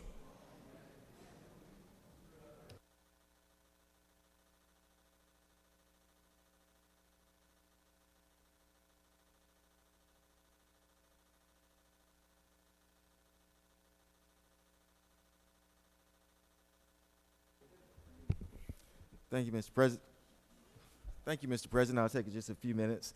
I also want to echo the sentiments of so many colleagues who are talking about persons who are leaving us. I always tell persons all the time that the Georgia Senate is a great body.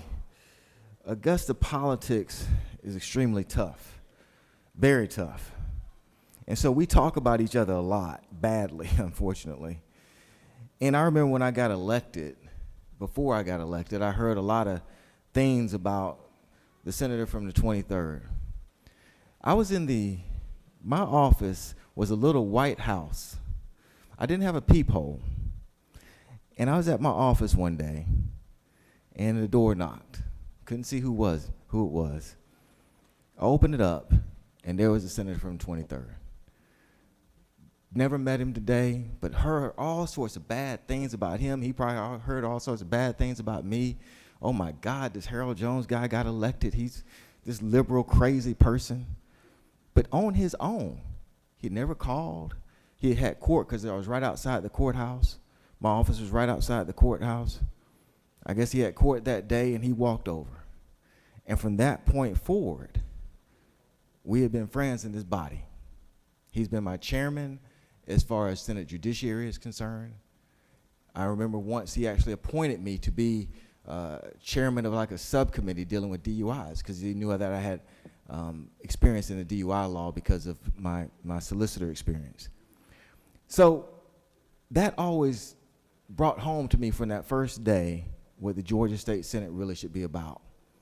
Because I know Augusta politics is hard, and I know we're very tough on each other, but yet he made that initiative on his own. And that's taught me that whoever replaces him, hopefully it will be the Democrat that's running, but if it's not, it taught me that no matter what the other person may have heard, I'm going to make sure that I reach out to them and shock them the same way that I was shocked on that day when I saw the senator from the 23rd, and show them what it means to be a Georgia State senator. And whoever takes over for Judiciary will have very large shoes to fill. Because when he took that over, I didn't think there was any way that one person could do that job, but he did. And was one of the best chairs that we can have in this body. Now, speaking of shoes to fill, it's going to be hard to fill the shoes of the senator from the 41st. Always talking about first door knock I got was the senator from the 23rd on election night. My phone lit up. I just won, so I was happy. Answered it, and it was the senator from the 41st saying congratulations. And from that point forward, our relationship has continued. The only one regret that I will have about being in this body is that we didn't continue to get even closer. Because he has been a role model for myself and a good friend. But I will say this, I think he actually thought I was either rogue or dumb on the first day. Because the first day, we came in and everybody got sworn in, and there was a motion to engross. I didn't know we were supposed to vote no, because where I was sitting at that time, it was nothing but Republicans. Now, the senator from the 23rd knew I was supposed to vote no on that motion to engross, but he didn't say anything. I was surrounded by Republicans. All I saw was like green lights. I didn't know I was supposed to vote no, so I pushed green too. And then I walked out, and the senator from the 41st was like, we don't vote to engross. Well, I didn't know. Everybody around me voted yes. So I'm sure the senator from the 41st thought, well, this guy must be some rogue guy, or he just plain dumb. I hope I proved that I was neither to him. And the knowledge that he has brought to this body just amazes me, and I've told him that we as a body are going to have to learn a lot over the summer. Every single one of my colleagues in Minority Caucus, we're going to have to learn a lot to replace the knowledge that he has, but not only the knowledge that he has, but the caring of this caucus and the caring of this chamber that he brings. And so for both of those persons, totally on opposite ends of the spectrum, I thank you for showing me what it's like to be a Georgia State Senator. Thank you.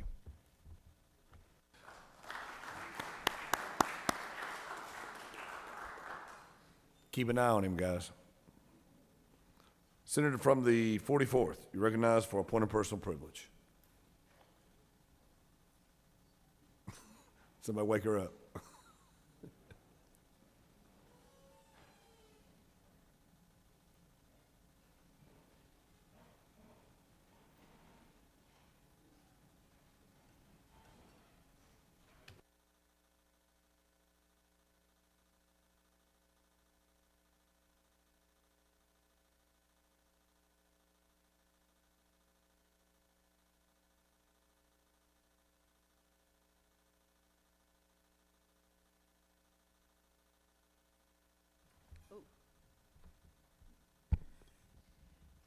Thank you very much, Mr. President.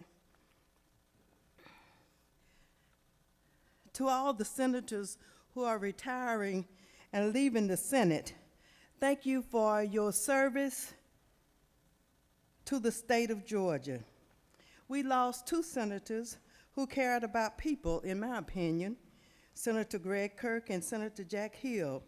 And Senator Hill emailed me back about my concerns of the budget a few days before his death and gave me advice, even though he had explained those line items to me over and over again in person before we went in recess. My concerns about health care and poverty. So senators, enjoy your retirement, and it has been an honor to work with you in the Georgia State Senate. Now, a tribute to the senator from the 41st, a man of courage, commitment, dedication, integrity. That's Stephen Henson. He has served well as the minority leader, helping all of his caucus members, giving advice, and helping to solve almost all of our problems. Senator Henson treats everyone fairly and gives counsel and is a lawmaker's mentor. I like him for all these reasons, But I really like him most because he is a labor man, always fighting for the rights of working people. I like marching with union leaders and members. So, Senator Henson, enjoy your retirement from the Georgia State Senate, where you have made an indelible impression here. But we know you will continue to be a servant of the people. Thank you for your friendship and for your service. God bless you. Thank you, Mr. President. I yield the will. Thank you, Senator. Call upon the senator from the 56 for a point of personal privilege.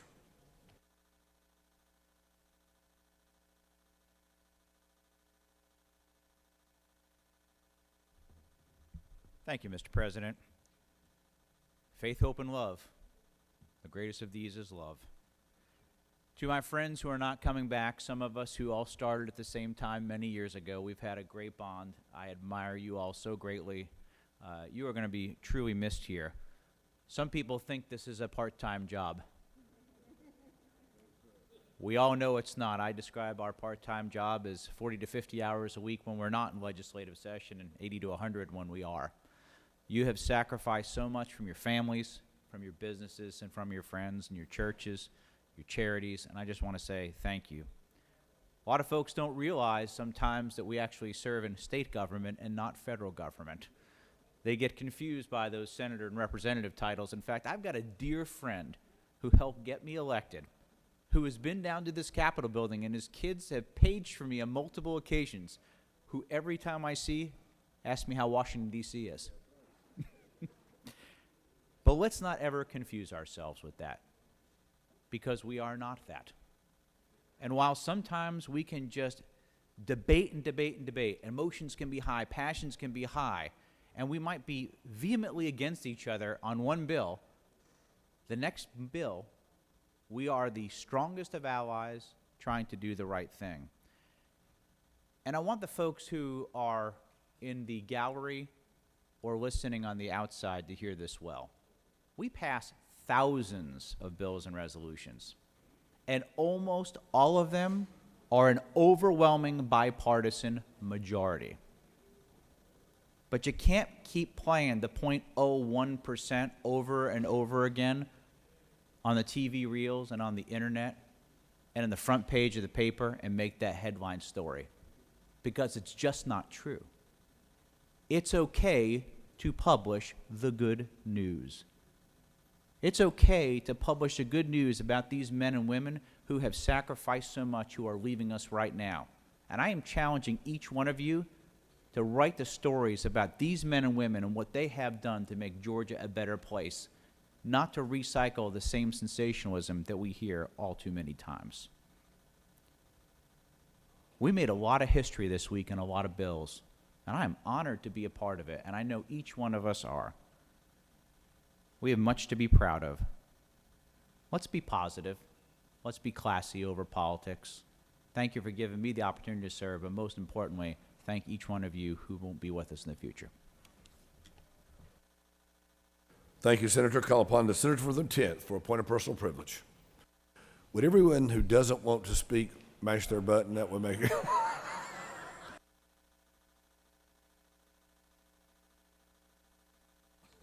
Thank you, Mr. Acting President. Easy, I'll turn your mic off. I'm gonna cover this red button. I did not have any intention of coming up here today, but then I thought about two great men in this chamber that we're losing. One that I've sat next to for 6 years, that's in an opposite party than I am. And sometimes we're not supposed to talk about those personal conversations that we've had with each other, and I would tell you today, I'm still not going to talk about them, because a lot of things that we shared have been near and dear to me, and I'm just here to say thank you to my friend, the senator from the 8th, for listening to the other side and listening to opposing viewpoints. And sometimes I even changed his mind on occasion or two, by the way. But that was hard, because sometimes I thought I changed his mind, but he actually told me an answer I didn't understand what he was saying. And our job as elected officials, particularly those of us who's been in this chamber as long as we have, is to sit down and try and inspire some of the newer folks that come in. And the good friend from the 48th, we all sat down with in the beginning in our caucus. We tried to explain to her what young people, what freshman legislators do. And I know the senator from the 13th would appreciate this. And we told her, you know, listen, and your time will come. Guess what? She didn't do any of that. She chose not to listen to me, not to listen to our leadership, and she proceeded to sit right up front and to question everybody on everything, even us, by the way. But those are the kind of memories that I will always have forever in this body. But the most important memory I will have is being under the leadership of some great men that's led our minority party in the time that I've been in this body. We've been in the minority. And I can just give you a whole laundry list of them, but certainly at the top of that list is someone who earned my respect early on. You see, our caucus is by far the most diverse caucus in this chamber and in this state and in this nation. But we had a leader who stepped forward after a critical time in our caucus when we had unfortunately lost another one of our leaders, and he inherited a really, really tough job and a tough position. But it would be remiss of me if I did not stand here today and tell our leader, the senator from the 41st, how much I appreciate his leadership, how much time he's taken with all of us to try and explain those really difficult issues. He taught me the meaning of servant leadership. There isn't a single time when the senator from the 41st ever asked for anything personally.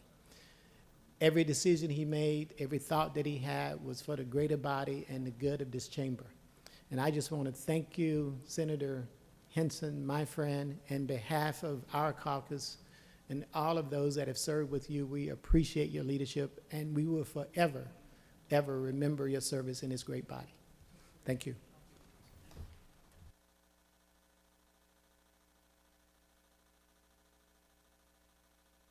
Call upon the senator from the 43rd.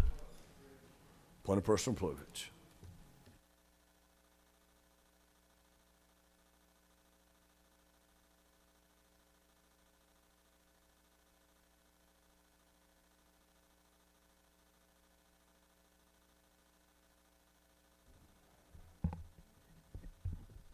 Thank you, Mr. President. First, want to say to all of the senators who are transitioning out of the chamber to do other things, thank you for serving in a professional manner. I learned a lot from everyone, but I want to say thank you to each and every senator in this body for the respect, for the collaboration, and for the leadership that you've shown in helping us get Senate Bill 288 passed. It will change the lives of many Georgians, and I just want to say thank you for the opportunity to present the bill, to author it, and to get it done for the people of Georgia, as we are here to do.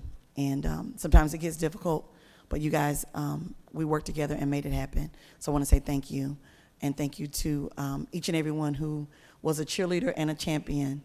To my friend from the 17th, we share the Newton County sharing the Newton County delegation, and to everyone who had a hand in that, thank you so much. It passed unanimously here. It passed unanimously in the House. It passed unanimously in committee, and it came back and passed unanimously with the House substitute.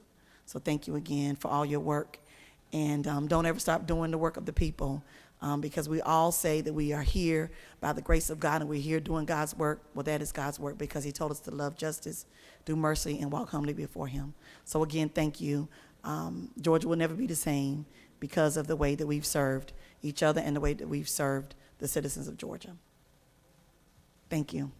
I had to pause for the camera. Senator from the 36th, you're recognized for a point of personal privilege. She is not available. We will go to the senator from the 55th. Oh, beg your pardon. Okay. Senator from 36, did somebody wake you up back there? Taking a nap? I noticed you had your mask, you had it up over your eyes. Was that so you could sleep?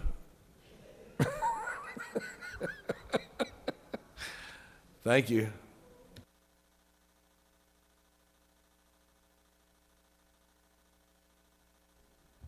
Thank you, Mr. President. The senator's humor never fails us, does it? He can always come up with another one-liner. I'll be brief. We have been taking quite a bit of time here, patting each other's backs and applauding each other. And, I wanted to come to the well for two purposes. One, that I think a real lesson that I always urge newcomers to take home with them if they don't learn anything else while they're down here, and that is that we can always find something in common with each and every person that we serve with, and we'll be richer for it and better off for it, and good things can get done as a result.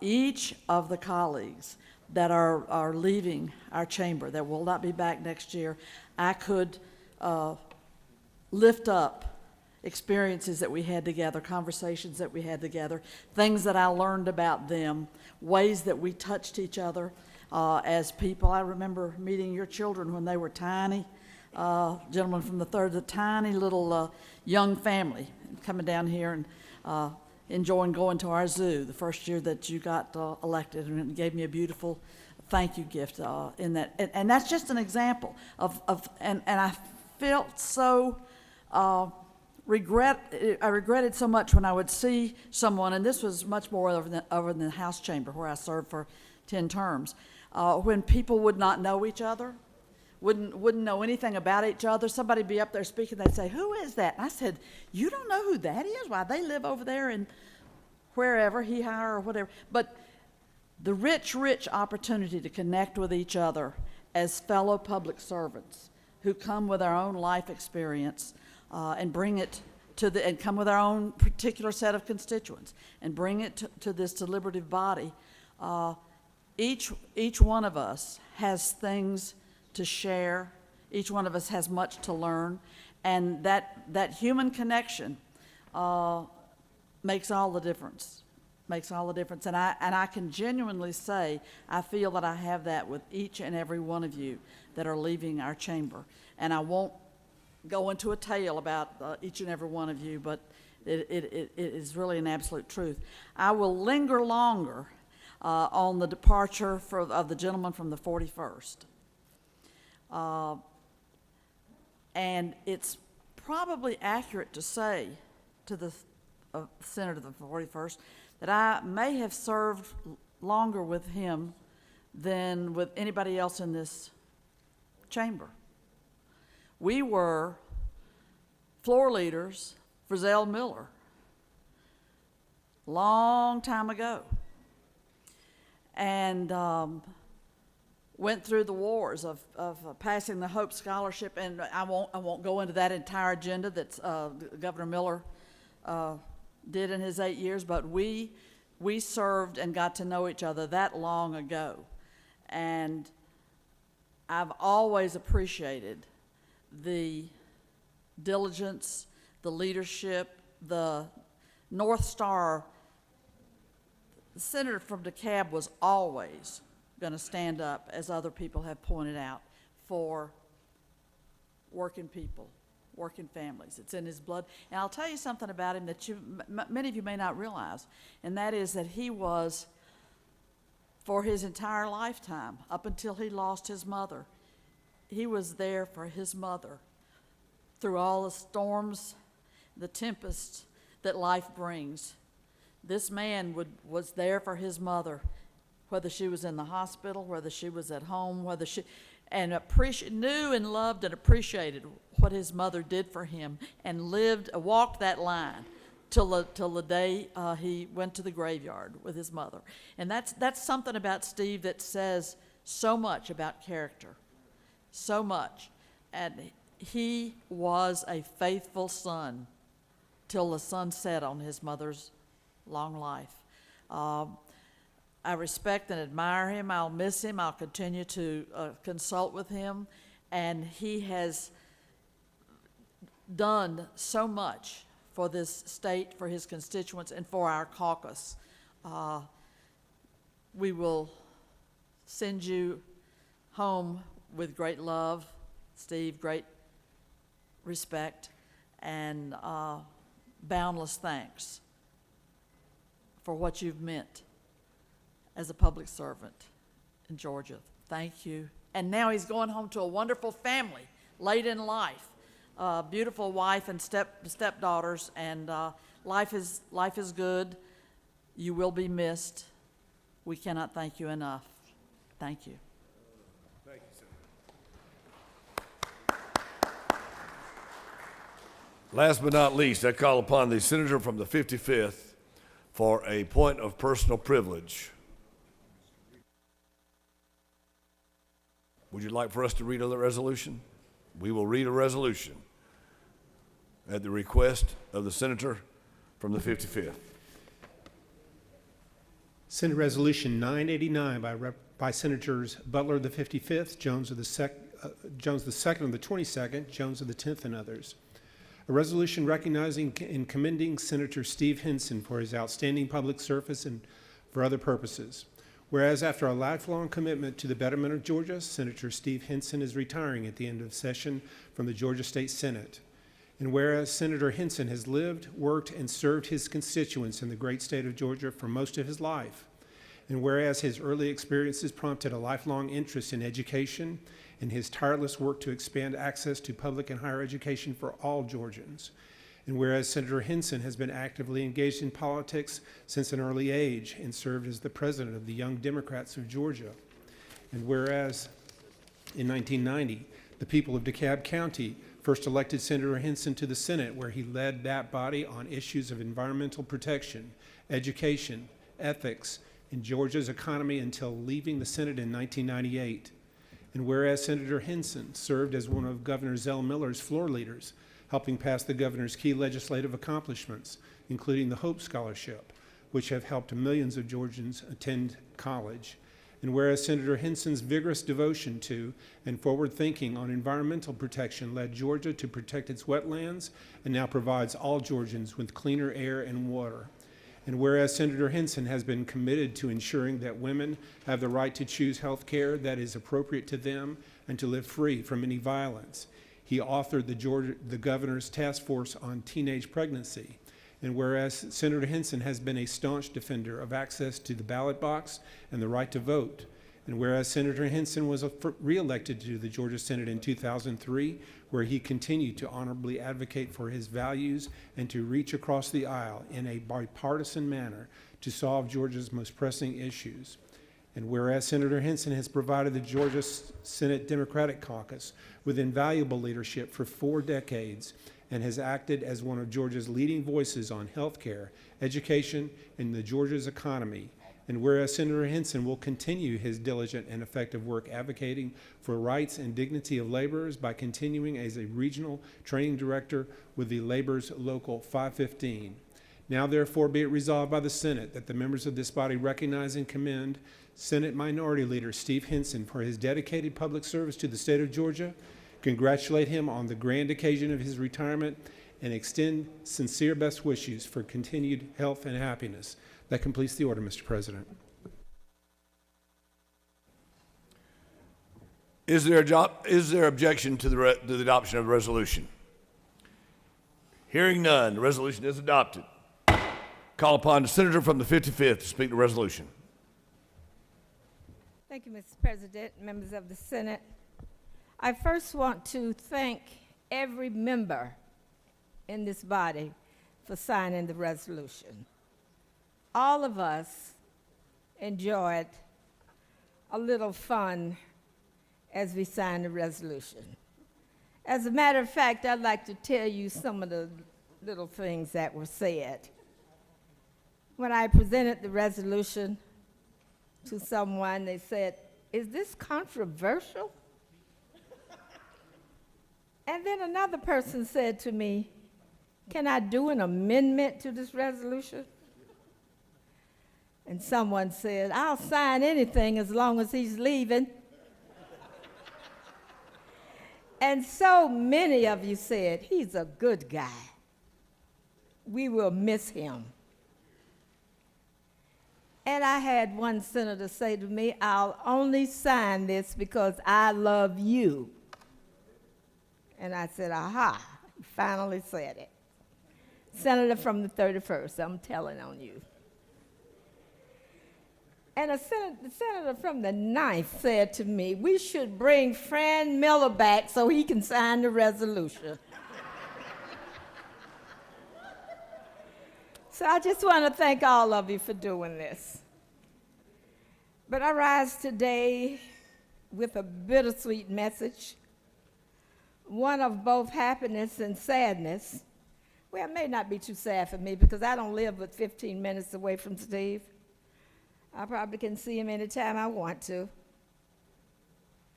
Thank you so much, Mr. Leader, my dear friend and colleague, Steve Henson, for being who you are.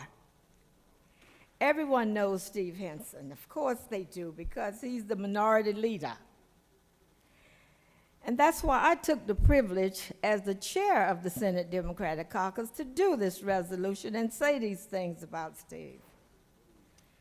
But long before he ever held that title, people knew Steve Henson because he made a point to know every one of us, whether it was in the chamber, the people in the hall, the people in his community. Steve Henson has spent a lifetime getting to know people so that he could help. You have heard his lengthy accomplishments, but there are so many that can't be captured on paper. I guess it was about 3-4 weeks ago, I got a phone call from Steve. This is when we were all home, sheltering and being safe, being healthy. And he said to me, I'm on my way to your house because I have a rocking chair for you. I said, a rocking chair? And we were talking on the phone one day, and I somehow got to talking about the fact that I could go and sit on my patio. But if I did, I had to drag a chair out, drag out a table. And so he decided that he would get me a chair that I could leave outside. And he and his wife, Beth, he ordered it from Amazon. He and his wife, Beth, put it together, and he delivered it to me. That was such a heartwarming gesture from a person that you're not sitting there thinking about, oh, Steve's thinking about me and that I need a chair. I never even thought about buying a chair for myself to go outside, but he did. Thank you, Steve. This thoughtfulness is the underpinning of everything that he does. It's how he leads his life and how he approaches our legislative work. His sense of fairness and justice runs deep. And when you begin with fairness, building a strong team becomes easier. I don't need to tell anyone in this room that individuals don't always see eye to eye, because we don't. Getting people to all pull in the same direction is not an easy feat. But it is exactly what Steve Henson has done. He took our caucus from good to great, and he did that by making sure processes were fair and every voice was heard. He knew that we would be stronger together, and he found the common threads that wove us all together. I know you will agree that Steve has worked that same way with state leadership and the majority caucus. Even in the most strained situations, Steve worked to find a path we could all walk on.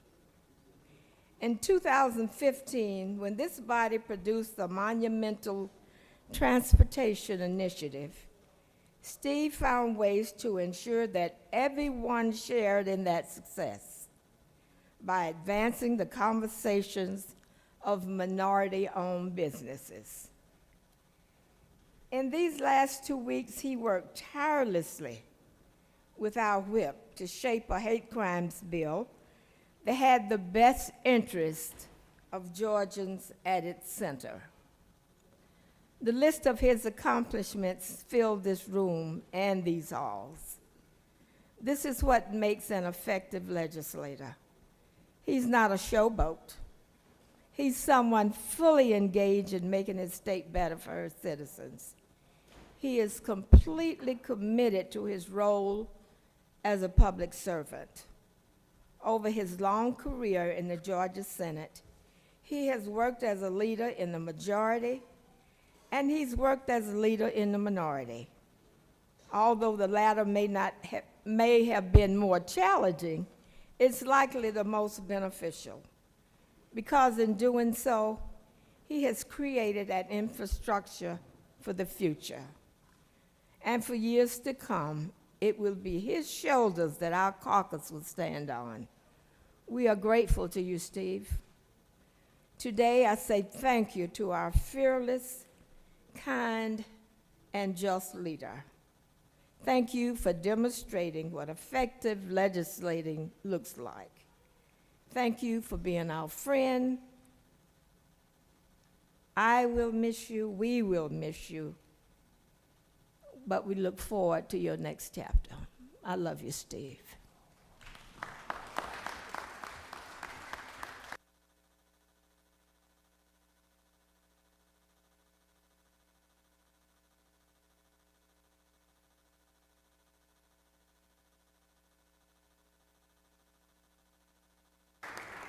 Would the senator from the 41st,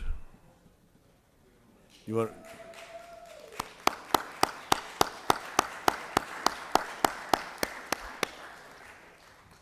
In bending the rules just a little, we'd like for you to have a second point of personal privilege. Appreciate it. You know, I thought this would be easy, but the senator brought up my mom, and that made me all cry. But anyway, thank you so much. I have a real smart caucus. Last night, the minority caucus chair and minority whip got together and said, how can we kill 30 bills?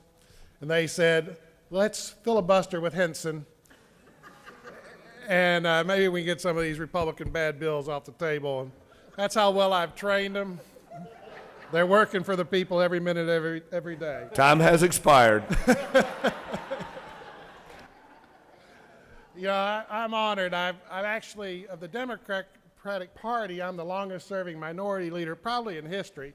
You know, of course, we were in the majority from the Reconstruction era to 2002 and 2004, so there hadn't been that many minority leaders in the Democratic Party. But it's a great honor. 9 years as minority leader has been a thrill. You know, over the years, I've met some great people. In 1990, I came in with Richard Marable, who is a person who I think loved being down here as much as anybody. And really, I miss him and his energy. You know, in that class, we had Jack Hill and Sonny Perdue and Pete Robinson and Sanford Bishop and Charles Walker and George Hooks and Steve Thompson and a lot of other good people, Kathy Steinberg from DeKalb. And I love serving with all of them. And you know, when you have that freshman class, you know, I later had a 2002 freshman class because I left running statewide in 2008, tried to escape, and you know, came back with David Edelman and a bunch of good people in 2002 as well. But it has been a great treasure serving with these good people.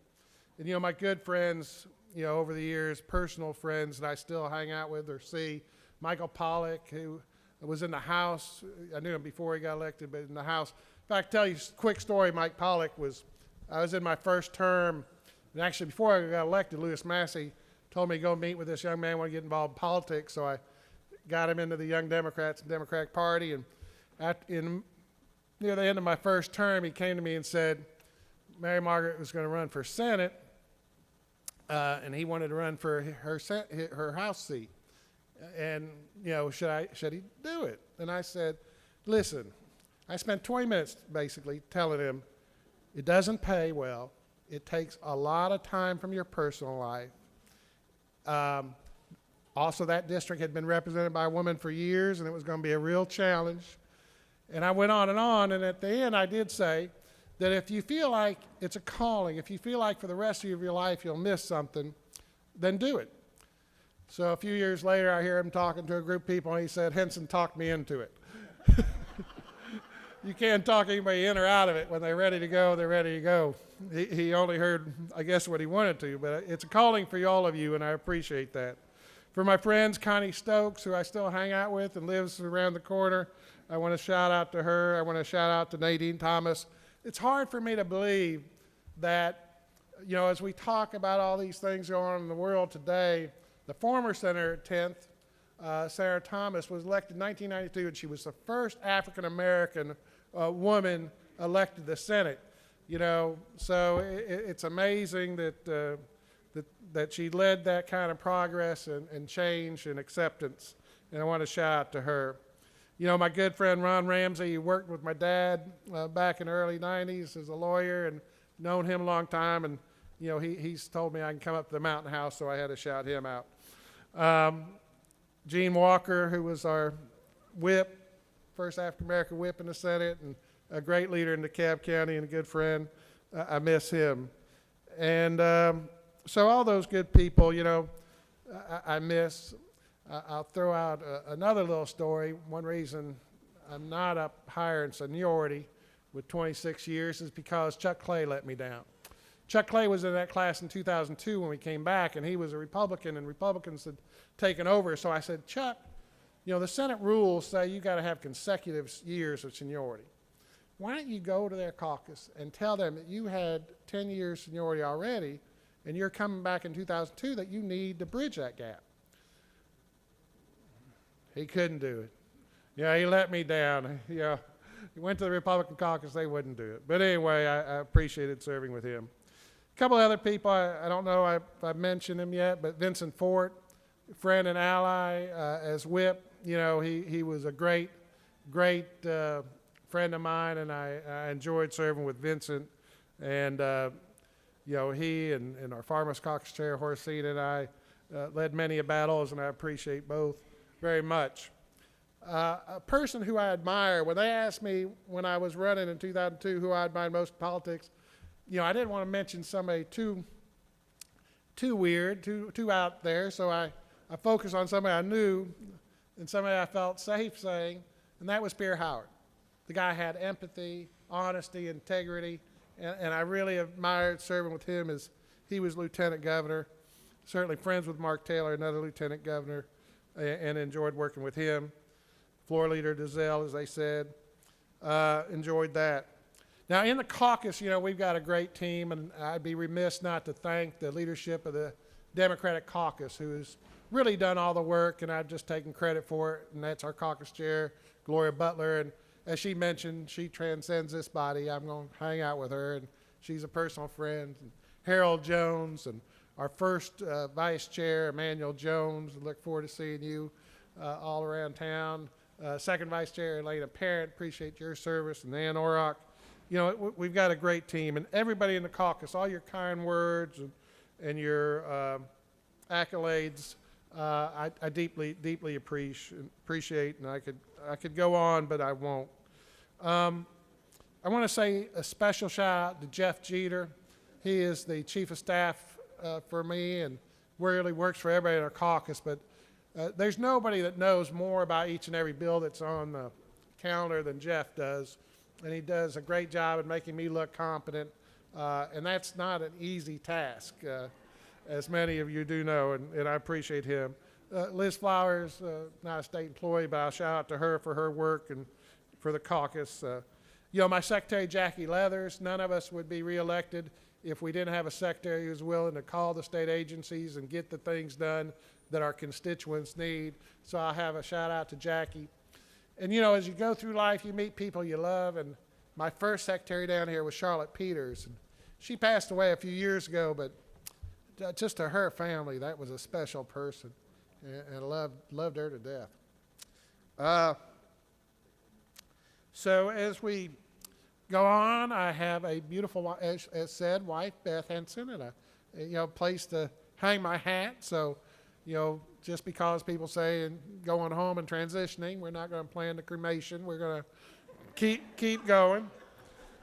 I do want to appreciate Mother Nature, who has presented this last year as one. 2008, I maybe wasn't, 1998 when I left before, maybe wasn't finished. I did a farewell speech then. I think this is probably going to be it, because after you see a session with a pandemic and masks, and you see the social and civil unrest that's going on and the challenges of our society, and of course it's supposed to be the year that the locusts are supposed to hit.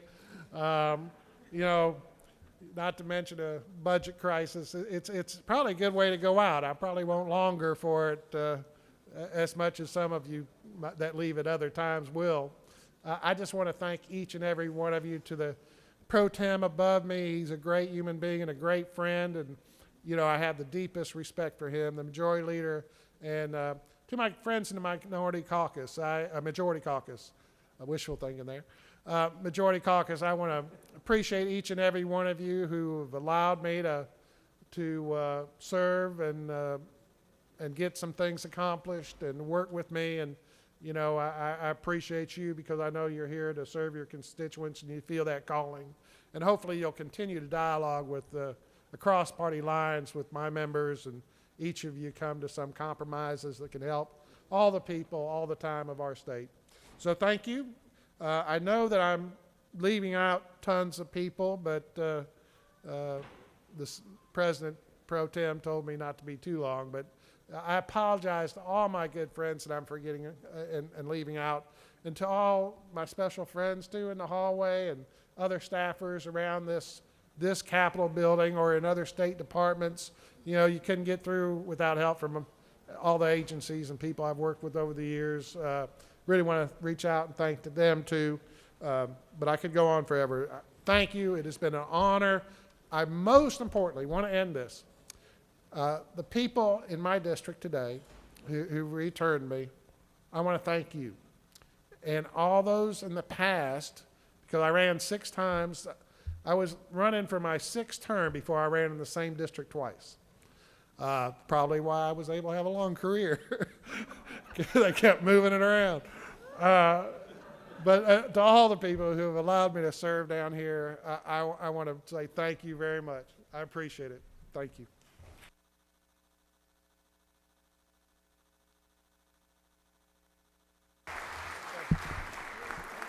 He said, make sure I mention Beth Henson again.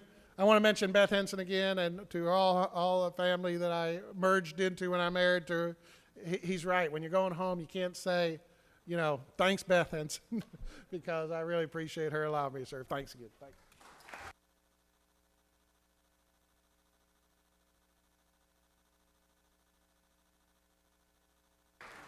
I know we caught the senator from the 41st unprepared.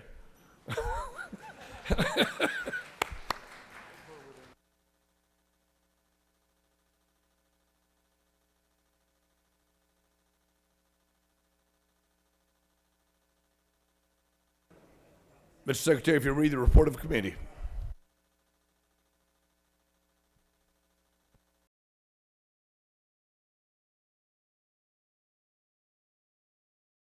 Legislation, and has instructed me to report the same back to the Senate with the following recommendation. To pass by substitute, respectfully submitted Senator Anderson of the 24th District. Chair, that completes the order.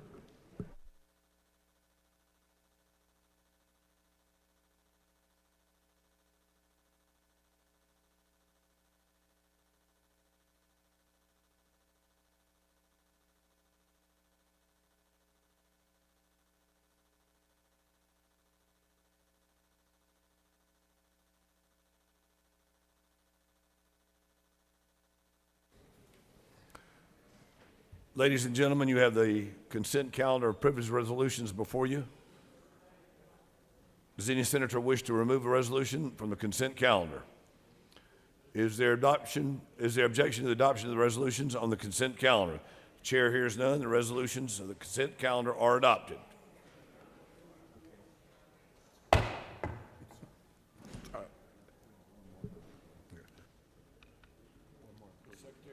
Mr. Secretary, read one more resolution.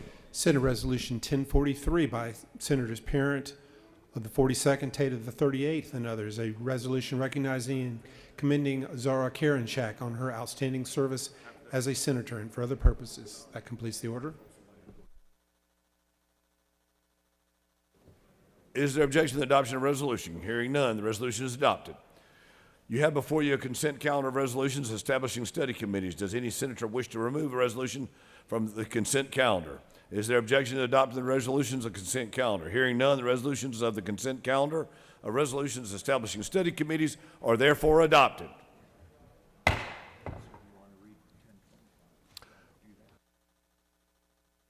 Mr. Secretary, read a resolution.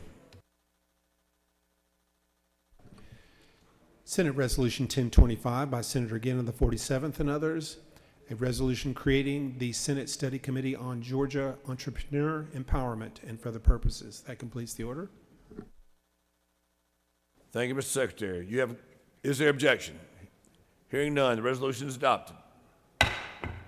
You have before you consent calendar of resolutions expressing the will of the Senate. Does any senator wish to remove a resolution from the consent calendar? Is there objection to the adoption of the resolutions on the consent calendar? Got an objection. Thank you, Mr. President. I move that the resolutions on the contested calendar expressing the will of the Senate be placed on the table.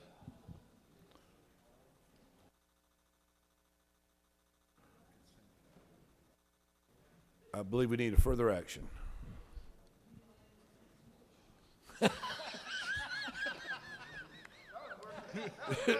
That was good. Stand by.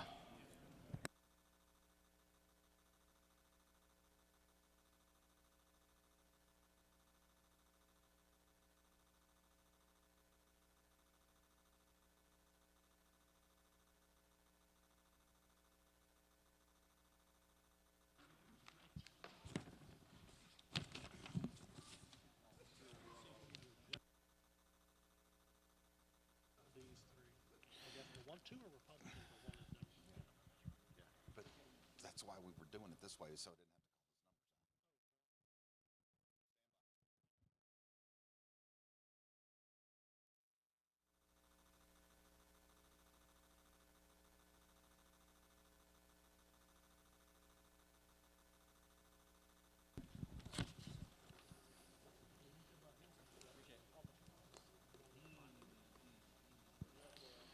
Mr. President, I'm looking for the minority leader to help with this. Never mind. We're going to go ahead and do it.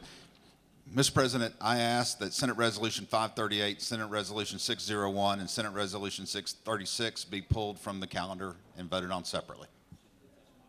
The senator has that right. Call upon the senator from the 30th for a motion.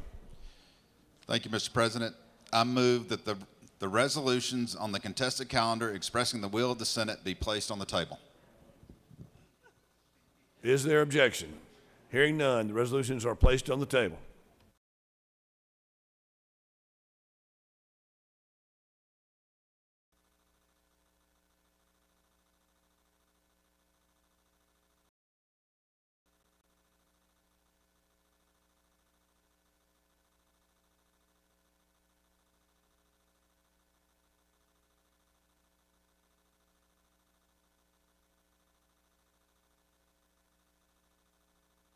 Ladies and gentlemen of the Senate, just hold tight. We're going to get through these morning orders, and then we're going to break for lunch.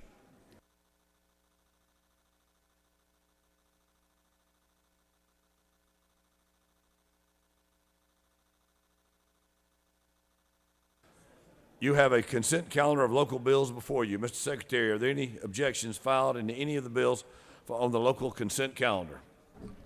Mr. President, there are no objections filed. Thank you, sir. Is there objection to agreeing to the report of the Committee on the State and Local Government Operations, which is favorable to the passage of the bill on the local consent calendar? Chair hears none. The report of the committee is agreed to. The question is on the passage of the bills on the local consent calendar. All those in favor will vote yea. Those opposed will vote nay. Mr. Secretary, if you unlock the machines.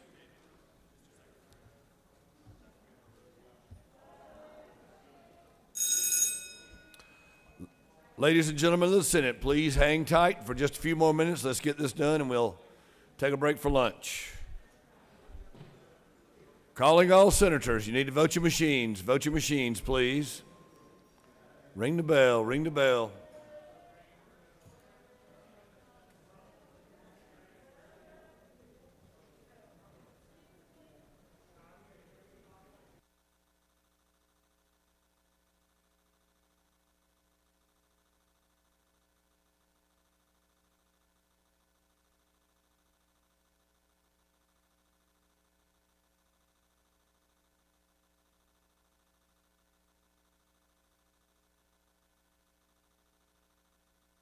Have all senators voted?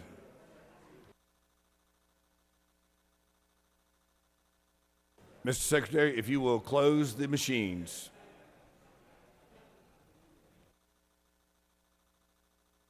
The yeas are 47 and the nays are 1.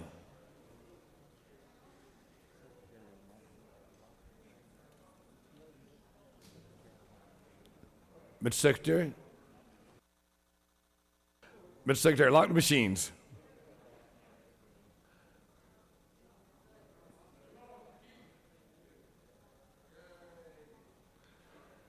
On the passage of the bills of the local consent calendar, the yeas are 47 and the nays are 1. This bill, having received the requisite constitutional majority, is therefore passed. I recognize the Majority Leader for a motion. Thank you, Mr. President. I ask unanimous consent that the following bills be engrossed. HB 901, HB 1037, HB 846, HB 1102, and HB 1035. Thank you, Mr. Leader. Is there objection to the engrossment of HBs 901, 1037, 846, 1102, and 1035?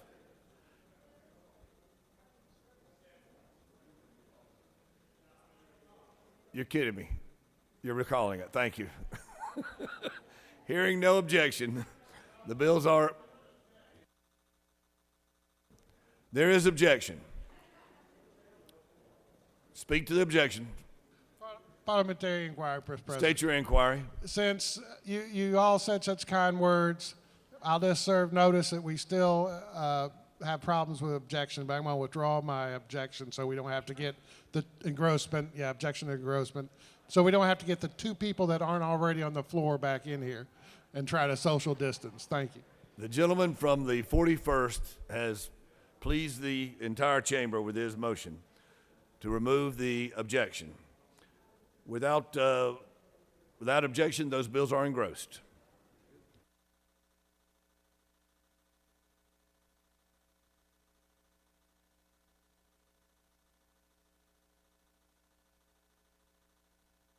As is reported to me, lunch is ready. So, ladies and gentlemen, we'll break for lunch and we'll come back and begin our calendar. Are there any announcements? Senator from the 56th, you're called upon. Parliamentary inquiry, Mr. President. State your inquiry. Isn't it true that each and every person will get an individual lunch today so everybody can rest at ease? The senator has great wisdom and knows of what he speaks. Before we adjourn, we got one more quick item, Mr. President, Mr. Secretary.